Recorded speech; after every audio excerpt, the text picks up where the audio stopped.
क्यों एक प्रॉब्लम गई नहीं कि दूसरी आके खड़ी हो जाती है, और क्यों हम लोग उस दलदल से निकल ही नहीं पाते हैं। कलयुग के लिए मंत्र मेडिटेशन ही है। क्या है ये मंत्र मेडिटेशन? मंत्र मेडिटेशन में ये बताया गया है, किसी का बिजनेस डूब गया, अब इसे हम लोग क्या कह सकते हैं? क्या ये मेरा पिछले जन्म का मैं बोलूँगी, या फिर ये मेरे गलत डिसीजन की वजह से अभी ऐसा हुआ है?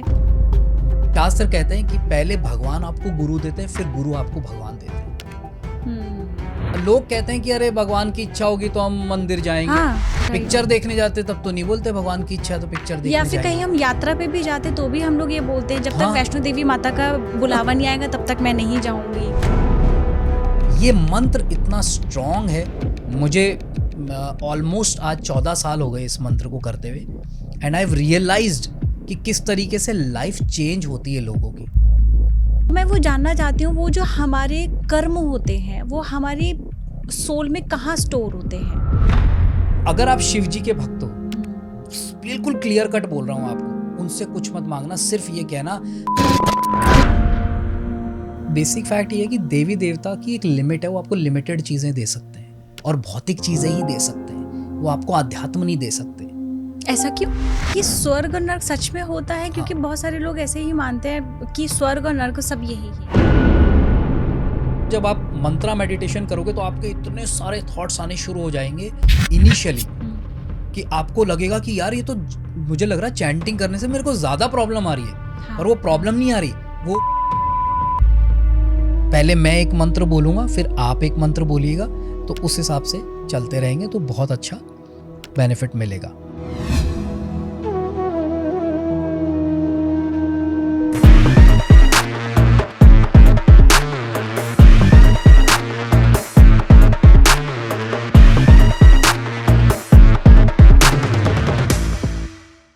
अतुल्य जी, एक बार फिर से आपका बहुत बहुत स्वागत है। Thank you so much. कैसे हैं आप? मैं बहुत अच्छा हूँ, आप कैसे? बहुत बहुत बढ़िया। आज का जो टॉपिक है वो मैं समझती हूँ बहुत सारे लोगों के लिए जानना बहुत ज़रूरी है। स्पिरिचुअलिटी, मेडिटेशन पे हम लोग आगे बात करेंगे, कर्मा पे भी हम लोग बात करेंगे, शुरुआत भी मैं वहीं से ही करना चाहूँगी। लेकिन जब मैं लोगों से जुड़ती हूँ या जब लोगों से कनेक्ट होती हूँ, लाइव भी या 1 to 1 जब हम लोग बात करते हैं, तो हम लोग देखते हैं कि हर किसी की लाइफ में ना कुछ गड़बड़ हो रखी है। कोई अपनी जॉब से परेशान है, ठीक है, कोई अपने पार्टनर से परेशान है, कोई अपने बच्चों से परेशान है। मतलब लाइफ में हर कोई किसी ना किसी प्रॉब्लम को लेकर के परेशान ही है। मैं हर किसी इंसान को देखती हूँ तो उसकी एक ना एक प्रॉब्लम कभी कुछ होती है, कभी कुछ होती है, कभी कुछ होती है। तो क्योंकि आप एक न्यूमरोलॉजिस्ट हैं तो आप लोगों की कुंडली देख करके बता सकते हैं, राइट, कि इसके पीछे क्या इसके रीजंस हो सकते हैं। एंड जब आप उनके रीजंस उनको बताते होंगे तो डेफिनेटली वो बहुत हद तक अपनी चीज़ों पर कवर अप कर लेते होंगे, ठीक है। लेकिन मेरा आपसे सवाल ये है, जैसे जो न्यूमरोलॉजी पे बिलीव नहीं करते या एस्ट्रोलॉजी पे बिलीव नहीं करते हैं, लेकिन फिर भी वो चाहते हैं कि जो हमारी समस्याएं हमारी लाइफ में बनी हुई है ये ठीक हो जाए। हर कोई चाहता है कि उसका सल्यूशन निकल जाए। मैं आपसे जानना चाहती हूँ सबसे पहले तो रीज़न, कारण क्या है, क्यों हर इंसान किसी ना किसी प्रॉब्लम में फंसा ही हुआ है? कहते हैं ना, एक प्रॉब्लम गई नहीं कि दूसरी प्रॉब्लम आके खड़ी हो गई है। क्या वो रीज़न होता है क्यों एक प्रॉब्लम गई नहीं कि दूसरी आके खड़ी हो जाती है, और क्यों हम लोग उस दलदल से निकल ही नहीं पाते हैं? आप मुझे इसका रीज़न बताइए। देखिए, भगवत गीता में एक श्लोक है जिसमें भगवान कह रहे हैं, दुख आल्यम अशाश्वतम। दुख आल्य बिल्कुल सरल संस्कृत है, दुख आल्य। जैसे हम कहते हैं विद्यालय, विद्या का घर, हिम आल्य बर्फ का घर, ठीक है, उसी तरीके से दुख आल्य। भगवान ने इस भौतिक जगत को दुखों का घर बताया। क्यों दुखों का घर है? क्योंकि अशाश्वतम, अशाश्वत है ये, शाश्वत नहीं है। अशाश्वत का मतलब टेम्पररी। तो कोई भी चीज जो टेम्पररी है वो आपको दुख देगी ही देगी। जैसे टेम्पररी, जैसे फॉर एग्जाम्पल हमारे रिश्ते एकदम से, जैसे मैं बिल्कुल रीसेंट आपको एग्जाम्पल दूंगा, वो देखेगा तो मारेगा मुझे, मेरा दोस्त है, उसकी मदर की अभी एकदम से डेथ हो गई। उसने सोचा भी नहीं था कि यार ये क्या हो गया मेरे साथ। मैं उसको कॉल कर रहा, बेसिकली वो मेरे वीडियोस में मेरा एक तरीके से वो बैकबोन है, सारे वीडियोस मेरे वही एडिट करता है, मेरा दोस्त है, बहुत पुराना अच्छा दोस्त है। तो मैंने उसको 2-3 रिमार्क्स भेजे, मैंने कहा ये ठीक करना है भाई। 2 घंटे हो गए, 3 घंटे हो गए, मैंने कहा देखा भी नहीं अभी तक मैसेज। मैंने कॉल किया, भाई क्या चक्कर है, कहाँ घूम रहे हो? तो ही वॉज लाइक, यार मेरी मम्मी चली गई। And he started crying. मैंने कहा एकदम से क्या हो गया? कोई बीमारी नहीं, कुछ नहीं। अब क्या हुआ? ये एक रियलिटी है, क्योंकि भगवान ने क्या बोला है, मृत्यु ध्रुवस्य च, कि इस भौतिक जगत में सिर्फ एक ही चीज है जो ध्रुव है। ध्रुव का मतलब सत्य, वो है मृत्यु। आप खुद सोचिए, मैं आपके सारे व्यूअर्स से भी कहूंगा, एक चीज और बता दो इसके अलावा जो हाँ ये तो होगा ही होगा। कोई ऐसी चीज नहीं है कि होगी ही होगी। हम सोच रहे हैं कि यार सर्दियाँ चलेगी साहब मार्च तक, इस बार लेट आई है तो लेट चलेगी। कहाँ है, फरवरी आ गया, गर्मी है, एसी चल रहा है। सो पॉइंट ये है कि जो चीज़ अशाश्वत है, चाहे वो रिश्ते हो, चाहे वो गाड़ी हो, कुछ भी हो, रुपया पैसा हो, हमारे, क्योंकि ये आया है तो एक दिन ये जाएगा ही जाएगा। अब दुख क्यों होता है? क्योंकि हम इस अशाश्वत चीज़ से अटैच हो जाते हैं। आसक्त, जिसको हम हिंदी में संस्कृत वर्ड है आसक्ति, हम उससे आसक्ति कर बैठते हैं। अगर मान लीजिए आपने एक गाड़ी ली नई, ठीक है, आप रोड पे जा रहे हैं, किसी ने नई गाड़ी है, किसी ने आपके हल्की सी स्क्रैच मार दिया, बिल्कुल गुस्सा आएगा कि नहीं आएगा? अरे क्या कर रहा है? हाँ। और मान लीजिए आपका पड़ोसी है, उसने नई गाड़ी ली है और उसके कोई बुरी तरह ठोक के भी चले जाएगा, आपको गुस्सा आएगा? नहीं आएगा, क्योंकि you are not attach to that car. Right. आप अपनी गाड़ी से अटैच हो। तो जिससे भी आप अटैचमेंट ले लोगे ना, वो आपको दुख देगी ही देगी, आज नहीं तो कल, क्योंकि चली जाएगी ना एक दिन, over a period of time वो चली जाएगी। तो भगवान क्या कह रहे हैं कि अब इससे बचें कैसे? अटैचमेंट नहीं करना। इसी को कहते हैं योग। योग वो नहीं जो आजकल ये चल रहा है एक्सरसाइज है, वो सिर्फ व्यायाम है, वो योग नहीं कहलाता। योग का मतलब क्या है? भगवान ने क्या बोला? समता को योग कहा जाता है, सम रहने को। मतलब न्यूट्रल। हाँ, योग कर्मशु कौशलम, कि कर्म को इस कौशलता के साथ करो कि आप कर भी रहे हो और उससे अटैच नहीं हो रहे हो। अब आप खुद सोचिए, भगवान ने एक श्लोक बोला, कर्मण्यवादी कारस्ते मा फलेषु कदाचन। हर व्यक्ति ये बोलता रहता है, कर्म को करो, कर्म। पर आप क्या कर्म से अपने एफर्ट्स पे ध्यान देते हो ज़्यादा, या आप फ्रूट के लिए ज़्यादा ध्यान देते हो? हर आदमी कर्म क्यों कर रहा है? फ्रूट के लिए कर रहा है, रिजल्ट के लिए कर रहा है। भगवान कह रहे हैं मा फलेषु कदाचन, फल पे तो तेरा कदाचित भी अधिकार नहीं है। और हम किसके बारे में सोचते हुए कर्म कर रहे हैं? फल। हम फल के बारे में कर रहे हैं। तो भगवान क्या कह रहे हैं कि भाई तेरे हाथ में कर्म है, एफर्ट्स हैं, तू अपने एफर्ट्स पे फोकस कर, तू उसको एंजॉय करना। आज मैं कोई काम कर रहा हूं, मान लीजिए मुझे उसमें सक्सेस नहीं मिली, उसमें मुझे 3 साल लग गए, और अगर मैंने अपने एफर्ट को एंजॉय नहीं किया तो मेरे तो 3 साल वेस्ट हो गए। आप कुछ सीख ही नहीं पाओगे, मैं उससे कुछ सीख ही नहीं पाऊंगा। तो जो भी, जितने भी लोग, आप बड़े बड़े लोगों को देखो, अगर जो जिसने बल्ब बनाया एडिसन, वो करता गया, क्योंकि वो फ्रूट से अटैच नहीं था। वो अपनी उस एफर्ट को, कि नहीं यार मेरे एफर्ट में कहीं शायद कोई गड़बड़ है, तभी मुझे फ्रूट नहीं मिल रहा। तो he was more focused on his efforts. तो लोगों के साथ प्रॉब्लम क्या होती है कि वो अटैच होना शुरू हो जाते हैं भौतिक चीजों से। इनफैक्ट जो रिलेशंस भी है ना, ये भी भौतिक ही है। भगवान क्या कह रहे हैं? मुझ में अटैचमेंट करो तुम। मैं ना तो कभी जाऊंगा, ना कभी गया था, ना आगे भी कभी जाऊंगा, पर जो रिश्ते हैं सब चले जाएंगे। तो सबसे बड़ी प्रॉब्लम ये, दुख का कारण ही यही है कि हम टेम्पररी चीजों से अटैचमेंट। ठीक है, ये चीज़ समझ में आ गई, लेकिन सवाल अब ये आता है कि हम लोग इस भौतिक दुनिया में रह रहे हैं, हमें ये शरीर मिल चुका है, ठीक है, हमें कर्म करना है, ठीक है। फॉर एग्जाम्पल मान भी लेते हैं कि हमें फल से अटैच नहीं होना है, कि क्या रिजल्ट है, क्या परिणाम है, उससे रहने देते हैं। लेकिन कहीं ना कहीं हम अपने रिश्तों से तो अटैच हो पाएंगे, मतलब होते ही हैं। अगर हम इनसे अटैच नहीं होंगे तो हम लोग इनके लिए जो करना चाहेंगे वो नहीं करेंगे। नहीं, ऐसा नहीं है, हम कर सकते हैं, पर उसके लिए हमको ट्रेनिंग चाहिए। हमको ट्रेनिंग नहीं मिली हुई। ट्रेनिंग मतलब कैसे? बचपन से ये चीज नहीं सिखाई कि किस तरीके से आपको ड्यूटी की तरह कार्य करना है। ओके, आप समझ मतलब रहे हैं? डिटैच होकर के कि एक मेरी रिस्पॉन्सिबिलिटी है, Yes. ये मुझे निभानी है। हाँ, इसको आप ऐसे मत देखो यार, बताओ नीरस चीज है, नीरस चीज नहीं है ये एक्चुअली में आपको दुखी होने से बचाएगा। अगर आप रियली में अगर आप दुखी नहीं होना चाहते तो,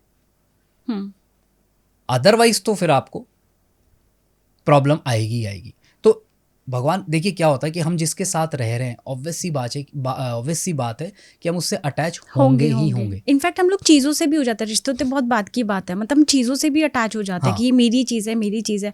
एंड आई थिंक वो नेचुरल होता है। हम लोग अगर कोशिश भी करें ना कि नहीं, हमें सबको पता है कि भाई चीज़ों से अटैच नहीं होना है क्योंकि चीज़ें चली जाएंगी, बट फिर भी समहाउ हम लोग हो ही जाते हैं। उसके पीछे का क्या रीज़न होता है कि हम लोग हो ही जाते हैं? वो उसके लिए यही है, जैसे मैंने कहा कि हमारी बचपन से ट्रेनिंग नहीं होती, हम बचपन से इस नॉलेज को नहीं लेते ना, तो क्या होता है जैसे आईआईटी जब व्यक्ति करने जाता है तो उसको बहुत रिगरस स्टडी करनी पड़ती है। उसी तरीके से हम लोगों को पहले, आज से करीबन 125-150 साल पहले हम गुरुकुल्स में जाया करते थे। वहाँ हमें यही सिखाते थे कि आपको अटैचमेंट कैसे नहीं रखनी। आप समझ रहे हैं? तो जब तक आप उस चीज़ को इम्प्लीमेंट नहीं करेंगे, और ऐसा नहीं है कि आप अटैचमेंट भी क्यों रखते हैं, सबसे बड़ी बात क्या है, क्योंकि आपको उसमें प्लेजर मिलता है। हाँ, वही कि बच्चे के साथ खेलने में मज़ा आ रहा है, या आपको आपके पार्टनर के साथ मज़ा आ रहा है, या आपके फ्रेंड्स के साथ मज़ा आ रहा है। ठीक है, यानी कि हम मज़ा ढूंढ रहे हैं। एक्चुअली में हर इंसान जो है वो आनंद ढूंढ रहा है, खुशी ढूंढ रहा है। जिसके साथ अटैचमेंट में खुशी नहीं मिल रही, आप उसको, वो चाहे आपके पीछे ही पड़ता रहे, आप उसको इग्नोर ही करते हो कि तू रहने दे यार, क्योंकि तुझसे मुझे खुशी नहीं मिल रही। तो हम बाहर ढूंढते हैं, खुशी है अंदर। तो जब हम नॉलेज लेना शुरू करते हैं, स्पिरिचुअल नॉलेज बचपन से जब हम लेते हैं ना, तो वो आपको अंदर से कंटेनमेंट दे देती है। वो आपको इतना सेटिस्फाइड बना देती है, आपका स्टेट ऑफ माइंड जो होता है वो हमेशा you are happy, always happiness. ऐसा नहीं है कि अभी थोड़ी सी आई फिर थोड़ी देर दुख आया, अभी थोड़ी सी आई, नहीं, वो स्टेट आप एक्वायर कर सकते हो but only through spiritual knowledge. Okay. और फिर क्या होगा, आपको ये भी क्लियर होगा कि हाँ यार ये मेरी ड्यूटी है, ये मेरी वाइफ है, ये मेरा बच्चा है। आप उसको उतना ही प्यार करोगे, पता ही नहीं लगेगा कि आप ड्यूटी की तरह कर रहे हो कि अटैचमेंट के साथ कर रहे हो। क्योंकि जो स्पिरिचुअली साउंड होगा ना इंसान, वो अपनी ड्यूटी को भी अच्छे से करेगा, क्योंकि वो ये मानेगा कि नहीं, भगवान ने इसे मेरे साथ भेजा है, तभी तो मेरी इससे शादी हुई है, या ये बच्चा मेरे घर आया है।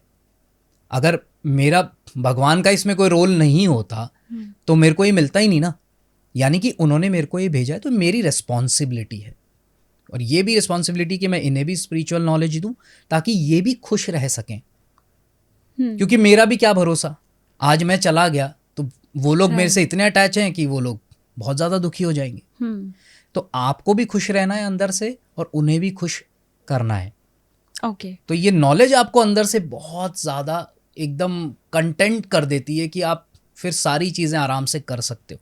ठीक है, अभी जैसे अगर किसी को ये बात पता भी चल जाए कि ठीक है मुझे इन सब चीज़ों से डिटैच होके ही अपनी ड्यूटी की तरह काम करना है, ठीक है, अब मेरा पहला स्टेप क्या होना चाहिए? मैं मतलब कैसे डिटैच हो सकती हूँ? क्योंकि अब तो बड़े हो गए, अब वो तो बचपन सिखाते तो सिखाते, वो तो गया।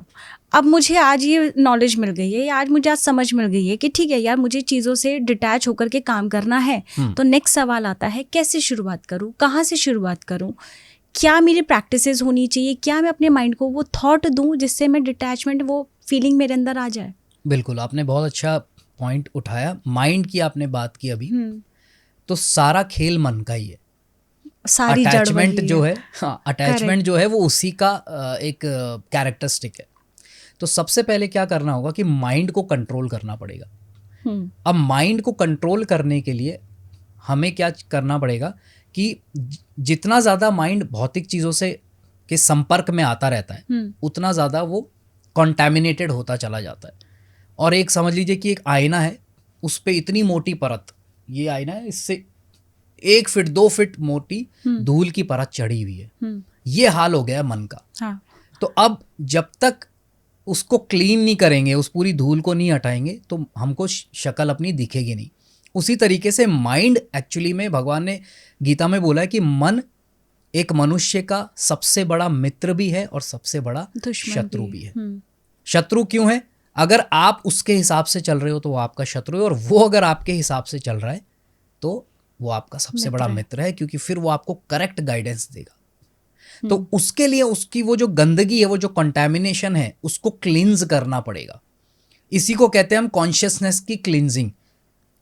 ओके। हाँ, तो क्योंकि हमारे मन पे इतनी ज़्यादा भौतिक लेयर चढ़ी हुई है कि हम एक्चुअल पिक्चर देख नहीं पा रहे। आप कह रहे हो ना कि बहुत प्रॉब्लम आती है, अब हम बड़े हो गए तो हैबिट्स डाई हार्ड, वही वाली प्रॉब्लम हो गई मन के साथ भी। तो अब उसको हमें करना पड़ेगा दो चीज़ों से, पहली तीन चीज़ें एक्चुअली। ओके। पहली चीज़ मेडिटेशन, जिसको हम मंत्र मेडिटेशन कहते हैं। दूसरी चीज़ होती है नॉलेज, और तीसरी चीज़ एसोसिएशन। जिन लोगों का मन कंट्रोल में है उनके साथ आप एसोसिएट करो। ओके। हाँ, तो वो आपको ज़्यादा हेल्प कर सकते हैं।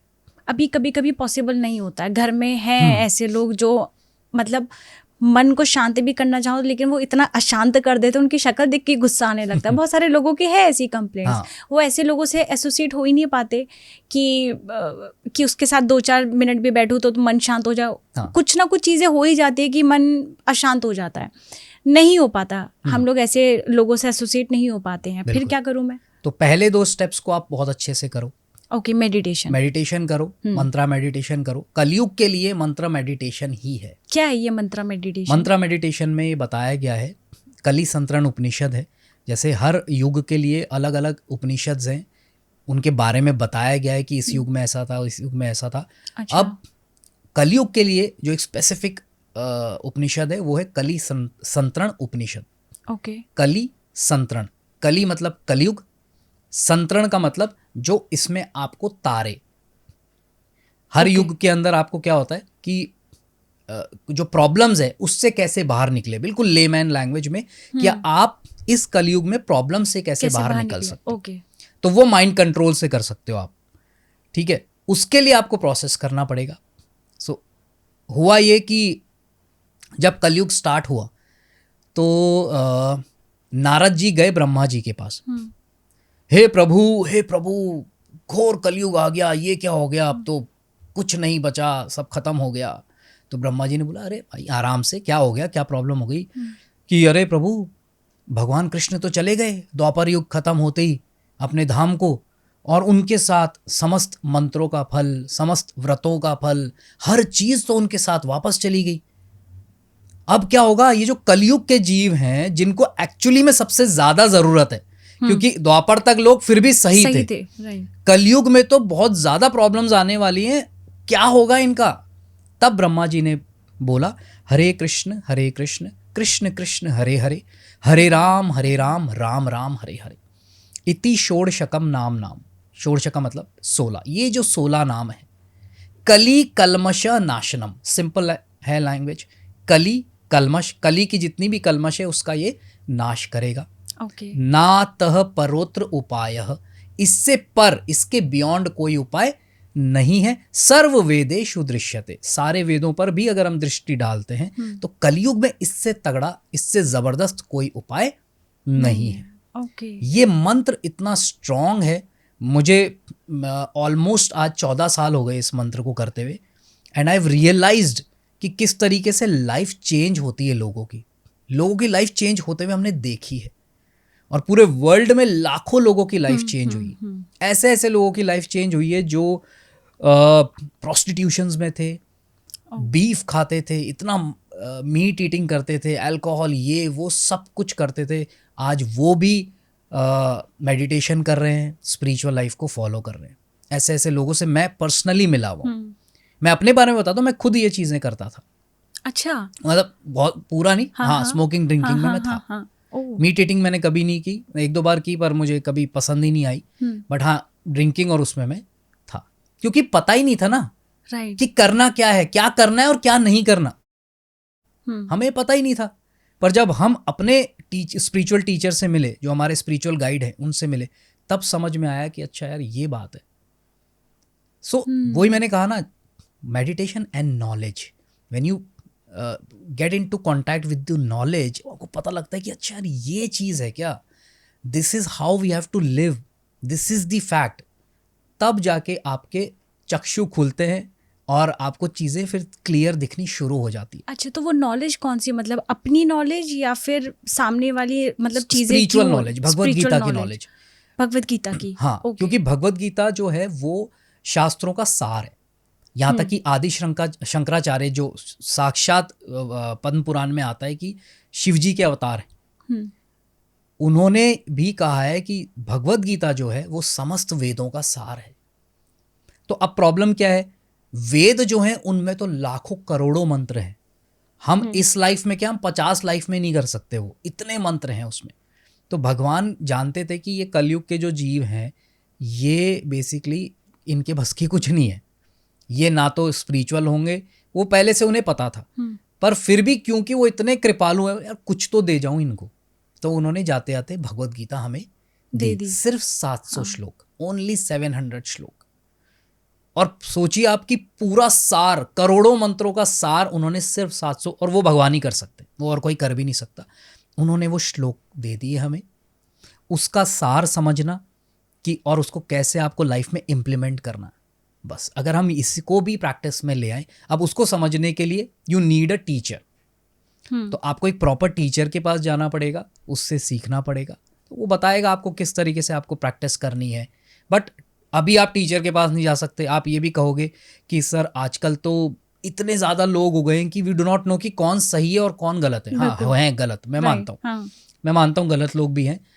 तो अभी आप क्या कर सकते हो, हम जो मेडिटेशन के बारे में बात कर रहे थे, मेडिटेशन कर सकते हो आप, उससे धीरे धीरे क्लीनिंग होगी आपकी कॉन्शियसनेस की। एंड प्रे टू हिम कि आप मुझे बताओ मुझे कहाँ जाना है।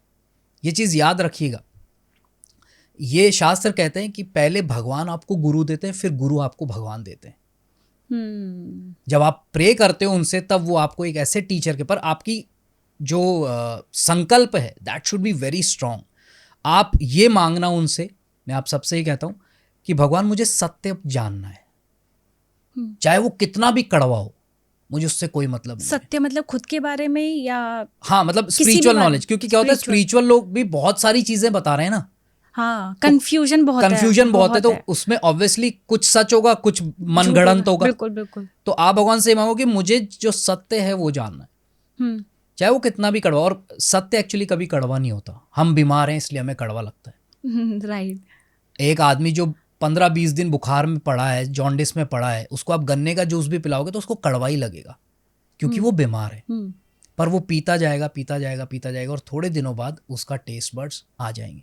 तो जब आप सत्य सुनते जाते हो सुनते जाते हो सुनते जाते हो, तो आपकी क्लिनजिंग होती है, क्योंकि भगवान के बारे में उनके दिया हुआ ज्ञान भी जब आपके कानों में जाता है तो वो भी क्लीनिंग करता है। क्योंकि 5 सेंसेस है ना हमारे, 5 सेंसेस से क्लीनिंग होती है। जब आप मंत्र करते हो तो आपका जीवा, जो आपकी टंग है, वो लगती है, उससे आप सुनते हो आपके ईयर। पर बाकी 3 का क्या हुआ, स्पर्श का क्या हुआ, आंखों का क्या हुआ, सूंघने का क्या हुआ, कुछ नहीं हुआ। और जब आप सुनते हो तो सामने आप किसी गुरु को देख रहे हो और टीचर को देख रहे हो, तो आपकी आंखों से शुद्धि हो रही है। भगवान के दर्शन कर रहे हो तो आंखों की शुद्धि हो रही है। ठीक है, भगवान पे चढ़े हुए फूल जब आप सूंघते हो, उन पे अगरबत्ती या जो धूप बत्ती जो चढ़ती है, उनको जब आप सूंघते हो तो वो आपकी शुद्धि करती है। तो ये इस तरीके से हमें अपने 5 सेंसेस को उनसे जोड़ना पड़ेगा। तो जब 5 सेंस अगर उनसे जुड़ गए तो mind is called 6th sense, तो वो ऑटोमेटिकली काम आ जाएगा, जिसे कहते हैं इंट्यूशन पावर, राइट? हाँ, तो वो आपका काम डाउन होना शुरू हो जाएगा। अभी हमारा मन इतना भागता है, अरे पूछो आप सोच नहीं सकते। लोगों को प्रॉब्लम पता है क्यों आती है? हाँ। सुबह से लेकर रात तक आप काम कर रहे हो और आपका माइंड बहुत स्पीड से चल रहा है। अब आप सो गए, तो अब आप सोचो एक गाड़ी जो 200 किलोमीटर पर आवर की स्पीड से चल रही है, जब आप उस पर ब्रेक मारोगे तो क्या मारते ही रुक जाएगी वो? नहीं, कम से कम 500 मीटर 600 मीटर बाद, 1 किलोमीटर बाद जाके वो रुकेगी। हाँ। उसी तरीके से मन भी काम कर रहा है। रात को जब आप सोते हो तो वो ब्रेक लगते हैं उसके, हाँ। और जब तक वो गाड़ी रुकती है तब तक सुबह हो जाती है, फिर वो वापस से शुरू हो जाती है। तो माइंड को रेस्ट ही नहीं मिल रहा, लोग माइंड को रेस्ट नहीं दे रहे। सो रुको, माइंड को रेस्ट दो भाई, थोड़ा सा टाइम अपने लिए निकालो, जप करो, मंत्र मेडिटेशन करो, हम करेंगे, अभी बात करेंगे उसके ऊपर कि बिल्कुल। किस तरीके से उसको करना है। सिर्फ आपसे मैं 10 मिनट मांगता हूँ, 15 मिनट मांगता हूँ, सिर्फ अपने लिए 15 मिनट निकालो एक बार। हम बहुत सारी चीज़ें करते हैं अपने लिए, बट अगर हम अपनी कॉन्शियसनेस को क्लीन नहीं कर पा रहे उन चीज़ों से, बहुत सारे प्रश्न भी उठाएंगे, साहब हम किसी का बुरा नहीं करते, हम गलत नहीं करते, पर वो मटीरियलिस्टिक चीज़ है। स्पिरिचुअल से कहाँ जुड़े, क्लींजिंग कहाँ हुई आपकी? आपकी क्लींजिंग नहीं हुई उससे, बल्कि आपका ईगो बढ़ जाएगा। भाई साहब हम तो कोई गलत काम नहीं करते। आप देखिएगा जो लोग सिगरेट या शराब नहीं पीते वो एकदम यूं बोलते हैं कि हम नहीं करते। हाँ, हाँ। आप अच्छा काम, आप बुरा काम नहीं कर रहे, बहुत अच्छी बात है, पर लेकिन उसका आप अच्छा अहंकार नहीं होना चाहिए। हाँ। अहंकार भी क्या करता है, आपके माइंड को कॉन्टेमिनेट करता है। अहंकार इज बैड, अभिमान इज गुड। हाँ मैं नहीं करता जी, मैं आई डोंट पोल्यूट, मैं अपने शरीर को खराब नहीं करता, मैं वातावरण को खराब नहीं करता, मुझे इस बात पे अभिमान है। तो वो चीज़ है। परंतु आप जब तक स्पिरिचुअल से नहीं जुड़ोगे ना, माइंड क्या है, माइंड बेसिकली एक सटल फॉर्म है। माइंड, आप कहाँ है माइंड, वो तो पूरे शरीर में व्याप्त है। तो जब आप स्पिरिचुअलिटी से जुड़ते हो तो माइंड कंट्रोल में आना शुरू होता है, क्योंकि मन है, मन को तारने वाला होता है मंत्र। मंत्र जो होता है, मंत्र को जब हम ब्रेक करते हैं तो मन प्लस त्रायते, मन त्रायते इति मंत्र, जो मन को तारता है वो मंत्र कहलाता है। तारने का मतलब जो उसको कंट्रोल में कंट्रोल करे या उसको सही डायरेक्शन दे, सही डायरेक्शन में दे। जब हम ये कहते हैं कि traffic is under control, so what does that mean? कि हाँ, कि वो उसको सही डायरेक्शन देने के लिए एक जगह बना रहे हैं, हाँ, कंट्रोल सब कर ठीक चल रहा है, राइट, एवरीथिंग इज फाइन, लोग रेड लाइट पे रुक रहे हैं, ग्रीन पे निकल रहे हैं, है ना, सब कंट्रोल में। तो उसी तरीके से जब मन कंट्रोल में हम बोलते हैं, इसका मतलब ये है कि जब हमें उसका यूज करना है तब हम उसको यूज करेंगे, उससे हम यूज नहीं होएंगे। उससे यूज का मतलब क्या हुआ, यार एक सुट्टा लगा लेते हैं, ये कौन कह रहा है आपको, ये आपका मन कह रहा है। और एक तरफ से फिर एक और क्वेश्चन मन में आता, नहीं यार रहने देते, मैंने खुद वो बुद्धि है, वो इंटेलिजेंस है। ओके, वो इंटेलिजेंस आपको कहेगा कि नहीं, this is not good for your body. लेकिन फिर हम लोग बुद्धि को साइड में रख के मन को ऊपर कर देते हैं कि दैट मीन्स मैं मन के कंट्रोल में आ गई। हाँ, क्योंकि मन को आपने ज्यादा पावर दे दी।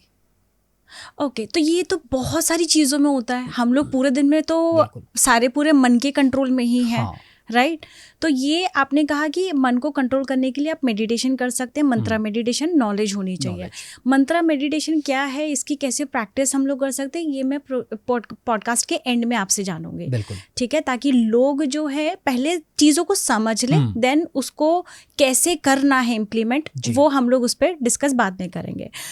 मेरे मन में भी एक और सवाल है, जैसे आपने कहा ना कि भगवान से कनेक्ट होना, या जब आप भगवान से कनेक्ट होते हैं, ठीक है, अपनी कॉन्शियसनेस से जुड़ते हैं, तो आपका सिक्स्थ सेंस खुल जाता है। कई बार लोगों के मन में ऐसा है कि हमें सबको पता है कि भाई ठीक है, मुझे इस चीज़ से अटैचमेंट नहीं रखनी है, मुझे डिटैचमेंट रखना है, मुझे मन को कंट्रोल करना है, हर कोई इस ज्ञान को जानता है, बट वो कर नहीं पाता है। क्या इसका रीज़न ये मान सकते हैं कि अभी मेरा टाइम नहीं आया है, या मैं इसका रीज़न ये मान सकती हूँ कि भगवान की भी कृपा मुझ पर नहीं हुई है, या मैं इसका रीज़न मान सकती हूँ कि भाई अभी मुझे करना ही नहीं है, मेरा मूड नहीं है, या फिर मैं ये कि मेरे अंदर हिम्मत नहीं है, मैं करना चाह रही हूँ बट नहीं कर पा रही हूँ। क्या रीजंस होते हैं? 4 चीज़ें आपने बोली, उसमें से एक रीज़न ये है कि मैं करना नहीं चाहता या मैं करना नहीं चाहती, ये रियलिटी है। ओके, भगवान की कृपा नहीं हो रही, कैसे नहीं हो रही? मंदिर में जाओ, भगवान खड़े हैं वहाँ पे, मंत्र आपके सामने है, अभी मैंने बताया, आप इंटरनेट पे जाओ, वहाँ आपके सामने है। बहुत सारे लोग ये बोलते हैं ना कि भगवान की इच्छा से तो पत्ता भी नहीं हिलता, तो तुम तो भगवान के रास्ते पर जाओगे, तो भगवान से जुड़ने के लिए भी भगवान की पहले इच्छा होनी चाहिए, तभी आप उससे कनेक्ट हो पाओगे। भगवान आपका सैंक्शन करने वाले हैं, सिर्फ आप इच्छा आपको करनी पड़ेगी, ये चीज़ ध्यान रखिएगा। जो अपन ये कहते हैं ना कि भगवान की इच्छा के बिना पत्ता भी नहीं हिलता, उसका मतलब क्या है? बैंक के अंदर अगर आपको चेक क्लियरेंस करवाना है तो किसके साइन के बिना पैसा नहीं निकल सकता? मेरे साइन के बिना, या मतलब जो बैंकर होगा, एक मेरे, हाँ, एक तो आपका, दूसरा बैंक का किसका है? जो अकाउंटेंट होता है, इसका मतलब ये थोड़ी कि वो आपको कह रहा है फेक बैंक चेक बना के दो आप। वो सैंक्शन कर रहा है, आपने इच्छा दी कि मुझे 2 लाख रुपए निकालने हैं, तो वो देख रहा है आपके अकाउंट में है, ठीक है ले जा। उसी तरीके से हम इच्छा करते हैं, भगवान देखते हैं कि अरे अच्छा हाँ सांसें बची है अभी इसकी, गलत काम कर रहा है, क्या करूं, क्योंकि हमारे पास इच्छा शक्ति, हमारे पास एक ही शक्ति है, इच्छा शक्ति।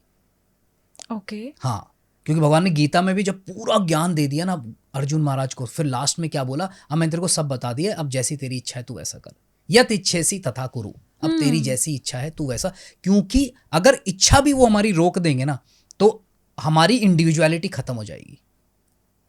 सोल की एक ही इंडिविजुअलिटी है, इच्छा शक्ति, फ्री विल जिसे कहते हैं। फ्री विल जिसे आप कहते हो, फ्री विल दी है हमको भगवान ने, हमें बताया ये सही है ये गलत है। जानवरों के पास फ्री विल नहीं है, वो भोग योनि है, वो अलग योनि है, उसमें उनको सेट करके भेज दिया कि ठीक है बकरी है तो घास ही खाएगी, गाय है तो घास ही खाएगी, शेर है तो जानवर ही खाएगा, वो उनके हिसाब से। पर इंसान के पास फ्री विल है, क्योंकि उसके पास बुद्धि है, उसके पास विवेक है, तो उसके पास वो डिस्क्रिमिनेट करना जानता है। करेक्ट। इसीलिए भगवान ने हमको फ्री विल देके हमारे साथ हमको भेजा है। तो वो भगवान देखते हैं कि अच्छा ये इसकी इच्छा है कुछ करने की, चल ठीक है कर ले यार, तेरे को ही भुगतना पड़ेगा। तो वही चीज़ है, अगर आप इच्छा करोगे भगवान मुझे सत्संग में जाना है, मुझे करना है, मेरे को आप हेल्प करो, मैं करना चाहता हूँ, तो भगवान देखेंगे हाँ ठीक है अभी सांसें हैं, लेस जाओ करो, तो वो आपको गाइड कर देंगे कि आपको कहाँ जाना है, किसके पास जाना है। ओके, चाहे भले मैंने कितने बुरे कर्म किए हों। हाँ बिल्कुल। अरे आप लोग कहते हैं कि अरे भगवान की इच्छा होगी तो हम मंदिर जाएंगे। हाँ, पिक्चर देखने जाते तब तो नहीं बोलते भगवान की इच्छा है तो पिक्चर देखने या फिर कहीं हम यात्रा पे भी जाते तो भी हम लोग ये बोलते हैं जब तक वैष्णो देवी माता का बुलावा नहीं आएगा तब तक मैं नहीं जाऊंगी या नहीं जाऊंगा। तो बहुत सारे लोग ऐसे यात्रा से कनेक्ट कर लेते हैं, भोले बाबा का जब तक नहीं आएगा बुलावा तब तक कैसे चले जाएंगे। अरे भाई तुम टिकट तो बुक करवाओ, अब तुम क्या चाहते हो कि भगवान आके तुम्हारी टिकट बुक करवा दें? ये वही कहा ना मैंने, पिक्चर देखने जाना होता है तभी, कोई नहीं कहता कि भगवान की इच्छा होगी तो पिक्चर देखने जाएंगे, नहीं और वो लग गई फिल्म, खट खट खट बुकिंग कर रहे हैं खुद ही। हाँ, तो आप खुद बुक करो ना, जाओ तो सही एक बार, कदम तो बढ़ाओ। मेन चीज़ यही है जो आपने कहा था कि मैं अभी करना नहीं चाहता। देखिए मुंह से तो मैं कुछ भी बोलूँ, अरे आप तो बहुत ही अच्छे इंसान हो, बहुत बढ़िया, और मन में मेरे चल रहा है कि यह फालतू आदमी, मन के अंदर तो आप झांक ही नहीं सकते ना। इसका एक ही एक रीज़न है कि आप अभी बहुत ज़्यादा मटीरियलिस्टिक चीज़ों से अटैच हो, इंटरनली मन से आपके वो चीज़ निकल नहीं रही। तो आपको दिख रहा है कि यार अगर मैं वहाँ गया तो मुझे हो सकता है कुछ छोड़ना पड़े। हाँ, तो मैं वो नहीं करना चाहता, तो फिर नाम डाल देते हैं भगवान का भी बुलावा नहीं आया। हाँ कि बुलावा नहीं आया जी। ओके। तो रियलिटी ये है कि आप कदम तो बढ़ाओ, आप कदम बढ़ाओ ना, कदम बढ़ाओ, एक बार देखो तो सही कदम बढ़ा के कि हाँ मैंने कदम बढ़ाया, भगवान ने मेरे को एक्सेप्ट किया है। अच्छा, तो इसमें मतलब किस्मत डेस्टिनी कुछ नहीं होती है? नहीं, मतलब अगर नहीं, आप नहीं, नहीं, कुछ नहीं है इसमें, स्पिरिचुअलिटी का कोई लेना देना नहीं है। आप कुंडली देख के ये ज़रूर कह सकते हो कि हाँ ये व्यक्ति रिलीजियस होगा कि नहीं होगा, बट जब आप स्पिरिचुअलिटी के अंदर आने लग जाते हो, सीखने लग जाते हो, और भगवान से आप प्रार्थना करते हो, जप करते हो, ये नॉलेज लेते हो, और आप सोचो कि नहीं मुझे इसी लाइफ के अंदर करना है, मुझे ये भी करना है और अपने जीवन भी चलाना है, जैसा आप चाहते हो मैं वैसा करना चाहता हूँ, तो वो आपको हेल्प करते हैं। ऐसी बात नहीं कि वो आपको हेल्प नहीं करते। कई डिवोटीज़ की तो मैं ऐसे डिवोटीज से भी मिला हुआ हूँ जो एस्ट्रोलॉजी में पारंगत थे। ओके। तो उन्होंने ये बोला है कि जब आप आध्यात्म के अंदर रुचि दिखाते हो और आध्यात्म करने लग जाते हो तो आपकी कुंडली तक बदल जाती है, आपकी ग्रह तक बदल जाते हैं। क्योंकि ग्रह जो थे, जो 9 जिनकी हम बात करते हैं, वो रावण के घर सब्जी काटते थे। पता है आपको ये बात? ना।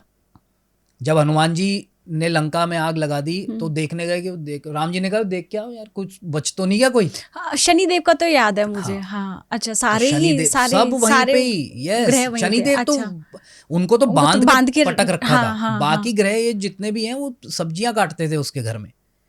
तो आप सोचो कि रावण ने उनको कंट्रोल कर रखा था, तो उनसे ज्यादा पावरफुल तो रावण ही है, और जिसने रावण को मारा वो उनसे ज्यादा पावरफुल हो गया। तो आप जिस दिन कनेक्शन बिठाओ तो सही राम जी के साथ, आप देखो कैसे आपके ग्रह लाइन पे नहीं आ जाते। मैं खुद आपको बता रहा हूँ, ये रियलिटी है ये।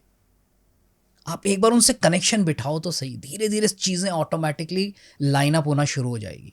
आप देखोगे कि यार खराब ग्रह की दशा महादशा चल रही, मैं लाइफ में मज़ा आ रहा है मेरे को तो। क्योंकि रियलिटी पता है क्या है, मन। जब आपका यहाँ से आप शांत हो ना, लाइफ में कुछ भी आ जाए आपको कुछ फर्क ही नहीं पड़ेगा। ये रियलिटी है। और शायद ये भी एक्सेप्टेंस बहुत ज़रूरी है कि जो भी आपके साथ हो रहा है कहीं ना कहीं कनेक्शन वो आप ही का, मतलब आप ही के पिछले जन्मों के कर्म हो सकते हैं या इस प्रेजेंट जन्म के कर्म हो सकते हैं जो आप ये झेल रहे हो। फिर रोना किस बात का है, right? Karma theory, Karma theory अगर क्लियर है आपको, मैं अभी पीछे भी एक पॉडकास्ट में मैं बात कर रहा था तो मैंने उनसे बोला कर्मा थ्योरी पढ़ाना शुरू कर दो स्कूल्स में बचपन से। अरे ये तो मैं भी बहुत मानती हूँ कि बहुत ज़रूरी है। अगर आपको आत्महत्याएं बंद करनी है, मैं आपको रियलिटी बता रहा हूँ, ये जड़ है। अगर आप बच्चे को कर्मा थ्योरी क्लियर होगी ना, वो कभी आत्महत्या नहीं करेगा, क्योंकि उसको पता है कि जो मेरे साथ हो रहा है वो मेरे कर्मों का फल है।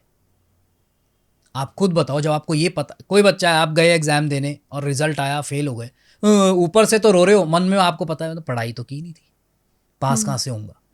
यू नो दैट आपने क्या किया था। अब इस केस में आप ये नहीं जान सकते कि आपने क्या किया था, पर आप ये जान सकते हो कि हाँ मैंने किया था। हाँ, तो वही तो सामने आ रहा है, जो बोगे वही तो काटोगे। बाइबल भी कहती है कि whatever you will sow you will reap that. जो बोगे वही तो काटोगे यार। वरना एक बात बताओ, किसी के साथ बहुत अच्छा हो रहा है, किसी के साथ बहुत बुरा हो रहा है, क्यों हो रहा है? क्या कारण क्या है? कोई तो कारण होगा। यहाँ कर्मा थ्योरी आती है। बहुत सारे लोग है ना, जैसे पास्ट जन्म पूर्व जन्म की जब हम बात करते हैं, बहुत सारे लोग बिलीव नहीं करते हैं। अगर हम अपने सनातन धर्म की बात करें या बौद्ध धर्म की बात करें तो ये मानते हैं कि पूर्व जन्म होता है। लेकिन अगर हम लोग बाकी धर्म की बात करें, इस्लाम की बात करें या क्रिश्चियनिटी की बात करें, ये लोग बिलीव नहीं करते। उनको उनकी थ्योरी है कि यही आपका एक जन्म मिला है, इसी में ही आपको कर्म अच्छे करने हैं, और अगर आपके साथ कुछ भी बुरा हो रहा है दैट मीन्स भगवान की इच्छा से, या भगवान आपका वो टेस्ट कर रहा है, या आपका एक परीक्षा पीरियड चल रहा है जो आपको पार करना पड़ेगा। तो इसमें से इंसान है ना, फिर बहुत ज़्यादा लोग कंफ्यूज हो जाते हैं कि रियलिटी क्या है। तो अगर पूर्व जन्म होते हैं तो क्या मतलब ये कोई केस स्टडी है आपके पास ऐसी कि जिसमें हम लोग ये बिलीव कर सके कि हाँ भाई पूर्व जन्म होते हैं और उसका इम्पैक्ट मेरे इस जन्म में कितनी हद तक पड़ता है? बहुत सारी केस स्टडीज हैं, इंटरनेट पे आप जाओगे डालोगे ना तो आपको इतनी मिलेगी जिसकी कोई हद नहीं है। आपके साथ जो बीता हुआ, क्योंकि वो तो है ही, लेकिन आप मुझे बताइए कि आपने रियलिटी में ऐसा कुछ देखा है, फील किया है? मैंने अपनी लाइफ में तो ऐसा कभी नहीं देखा, बट क्योंकि एक अमेरिका के एक हार्ट सर्जन हुआ करते थे, उनकी डेथ हो गई, अभी 8-10 साल हो गए डेथ हुए, डॉक्टर इयान स्टीवनसन। आप इंटरनेट पे डालोगे IAN स्टीवनसन। उनको जिन्होंने जेरोक्स मशीन इन्वेंट की थी, उन्होंने उनको $1 मिलियन दिया था कि आप रिसर्च करो और ये प्रूव करो कि री-इनकारनेशन इज ए फार्स। री-इनकारनेशन होता ही नहीं है। अच्छा, ये तुम्हें प्रूव करना है, ये तुम्हें प्रूव करना है, क्योंकि वो नहीं मानते थे। He was Christian. उन्होंने कहा ठीक है, उन्होंने इसके ऊपर रिसर्च करना शुरू किया, ऑल ओवर वर्ल्ड उन्होंने रिसर्च किया। ऐसी आप जो कम्युनिटीज़ की बात करें, उन्होंने ऐसी कंट्रीज़ में, दुबई में, इजराइल के अंदर, जहां आप सोच नहीं सकते, वहां उन्होंने जाके स्टडी किया, जिसमें कुछ गलत भी थे, पर 2000 से ज़्यादा केसेस उन्होंने सही पाए, जिसमें लोगों को उनके पुराने जन्म याद थे। ओके। कि कुछ केसेस थे, मैंने खुद ने पढ़े हैं, ये आप साइट पे जा सकते हो, IISIS.net करके है ये साइट। इस पे साइट पे आप जाओगे ना, वहाँ पे सारे केसेस हैं, वहाँ पे आप जाके पढ़ो, जहाँ पे मुस्लिम परिवार में जो बच्ची पैदा हुई है वो पूजा पाठ कर रही है, यहाँ जो हिंदू परिवार में जो बच्ची पैदा हुई है वो नमाज पढ़ रही है,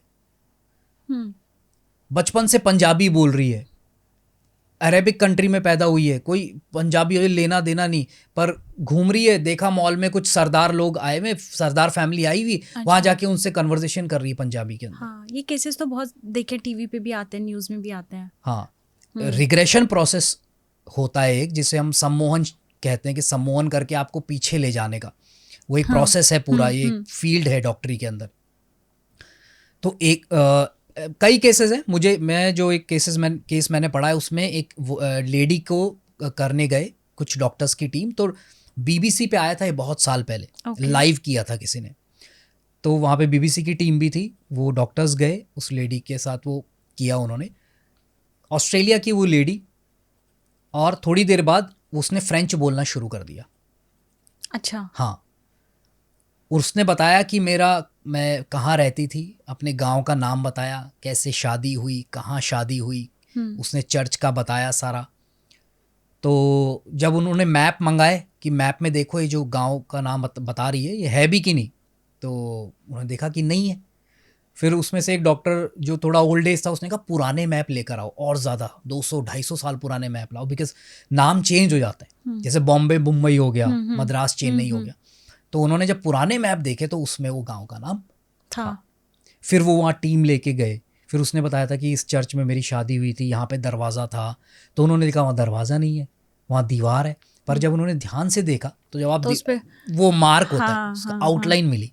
फिर उन्होंने कहा कि मेरे घर के बगल में झरना बहता था, फिर उन्होंने देखा झरना नहीं है, तो वहाँ से पूछताछ जब की तो उन्होंने कहा कि साहब बहुत साल पहले यहाँ झरना था, फिर आंधी और तूफान वगैरह है तो पानी सूख गया, उसका वे बदल गया, और अब यहाँ पे ये, तो बहुत सारी चीज़ें तो रिग्रेस करके ले गए। तो अब ये क्या है, कैसे फ्रेंच कहाँ बोल रही है, वो कभी गई नहीं, ऑस्ट्रेलिया से बाहर नहीं गई, बोला मैं गई नहीं कभी बाहर ऑस्ट्रेलिया से, भाई मुझे क्या पता फ्रेंच का क्या होती है, राइट। सो ये कई केसेस हैं इसके अंदर। तो ये मानना कि रीइंकार्नेशन नहीं है, ये तो मतलब आप ये लड़ते रहोगे फिर आप अपने थॉट्स के साथ कि क्यों, आखिर क्यों, यही करते रह जाओगे।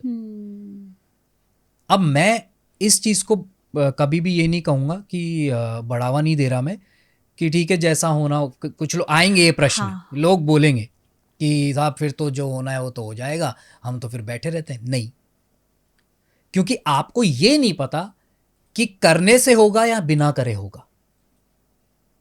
इसको थोड़ा एक्सप्लेन कीजिए। जैसे आपको कोई चीज़ मिलनी है, ठीक है, वो आपकी डेस्टिनी में है वो, बट कुछ फल ऐसे होते हैं जो आपको बिना किए मिल जाते हैं। जैसे हमारे माता पिता क्या है, हम उनके लिए फल हैं, वो हमारे लिए फल है, राइट। किसी कर्म का तो फल है ना, तो वो बिना किए हो गया। परंतु कुछ ऐसे कर्म भी होते हैं जिनका फल तब तक नहीं मिलता, जब आप करोगे नहीं तब तक नहीं मिलेगा। हाँ। तो इसलिए भगवान क्यों कह रहे हैं कर्मण्यवादी कारक, क्यों, यही तो सोचने वाली बात है। भगवान के तू एफर्ट करना यार, तेरे को जो मिलना होगा वो मिल जाएगा, और जो नहीं मिलना होगा नहीं मिलेगा। पर तू अपने एफर्ट, जब आप एफर्ट पे ध्यान देते हो ना, तो फिर आप फल की चिंता, फिर आपको फल से इफेक्ट नहीं होते आप। तो इसमें डेस्टिनी, किस्मत, भाग्य, ये सब, फिर ये तो कॉन्सेप्ट ही खत्म हो गया। भाग्य इज अलग है। भाग्य जो है वो, भाग्य किस्मत ये सब एक ही चीज है। ओके। कर्म के फल को भाग्य कहते हैं। कर्म के फल को भाग्य कहते हैं। आपने जैसे कर्म किए वैसा आपको फल मिला, पास्ट में भी और अभी प्रेजेंट में भी। हाँ, जैसे एक बच्चा एक बहुत गरीब परिवार में पैदा हुआ, एक बच्चा अनंत अंबानी के रूप में पैदा हुआ, तो वो कहीं ना कहीं उसके पास, तो वो का जो अमीर परिवार में पैदा हुआ ये फल है, तो किसी कर्म का तो होगा ही। तो कर्म, उसको भाग्य मिला ऐसा कि वो इंडिया के नंबर 1 आदमी, एशिया के नंबर 1 आदमी के घर पैदा हुआ। एक ने किया ऐसा कर्म जो उसको गरीब परिवार का हुआ पैदा, तो कर्म किया उसने, उसको फल मिल गया। अब वो क्या कर्म करेगा, उससे उसका आगे का डिसाइड होगा। अब इसमें भी कर्म के अलग अलग चीजें जो हम बात कर रहे थे, कि कुछ कर्म ऐसे होते हैं जिसमें आप तुरंत उसको फल मिल जाता है, हाँ, मेरा यही सवाल था हाँ। कि हम कैसे पहचानेंगे कि मतलब ये मेरे पिछले जन्म का मुझे फल मिल रहा है या ये मेरे अभी प्रेजेंट कर्मा का फल नहीं, मिल रहा है। उसमें आप पहचान नहीं पहचान सकते। नहीं सकते नहीं, हैं। और वो सोचने में भी कोई समझदारी नहीं है, क्योंकि वो टाइम वेस्ट है, आपका ओवर थिंकिंग में जाओगे आप। कई लोग कहते हैं ना कि जैसे मैंने अभी किसी का कुछ बुरा करा, जैसे हाँ। फॉर एग्जांपल किसी ने भी किसी का बुरा किया, उसको तुरंत ही उसका कुछ लॉस हो गया या वो सीढ़ियों से गिर गया। क्योंकि एक बार ये मेरे साथ हुआ था, मुझे किसी ने कुछ बोला था और वो तुरंत की तुरंत इंसान जो है वो सीढ़ियों से गिर गया। तो मैंने कहा देखा ये कर्मा वापस आया है। तो ये आई थिंक वो तभी का तभी था। तो हम लोग समझ गए कि हाँ भाई ये अभी उसने उल्टा बोला तो तुरंत के तुरंत उसको उसका मिल रिजल्ट मिल गया। हाँ, तो ये तब हम लोग एनालाइज कर सकते हैं अगर तुरंत की तुरंत मिल रहा है बिल्कुल। तो। मतलब मैंने किसी के झापड़ मारा, उसने तुरंत मेरे झापड़ मार दिया, तो वो हाथों हाथ हो गया। पर मान लीजिए मैंने उसके मारा, पर उसने मेरे को रिवर्ट नहीं किया, हाँ वो चला गया वहां से, हाँ, तो वो मेरा कर्म चढ़ गया, मेरे पे पाप कर्म चढ़ गया वो। अब मैं इसको कब उतारूंगा, पता नहीं किस रूप में उतरेगा ये आई कैन नॉट इस कर्म को कैलकुलेट। ये कर्म कौन सी कैटेगरी में आता है? ये संचित हो गया ना, एक आपका स्टोर इकट्ठा हो कर गया। लिया आपने, ओके स्टोरिंग। ओके। क्योंकि उसने मेरे को पलट के कुछ नहीं बोला, हाँ तो उसने ये सोच लिया कि यार मैंने कभी गड़बड़ की होगी, इसने मेरे मार दिया। पर क्योंकि मैंने भी तो गलत कार्य किया ना, अगर मैं उसको माफी मांग लेता तो वहां कट जाता, पर उसने ना, मैंने माफी मांगी और उसने ना पलट के मेरे मारा, वो चला गया। तो ये साइकिल है, इट्स अ विशियस साइकिल कर्म। जिसलिए तो भगवान कह रहे हैं, हे अर्जुन, कर्म की गति को समझना अत्यंत कठिन है। तो ये संचित कर्म कैसे हो गया? मतलब किसी ने थप्पड़ मारा, स्टोर हो गया ना वो।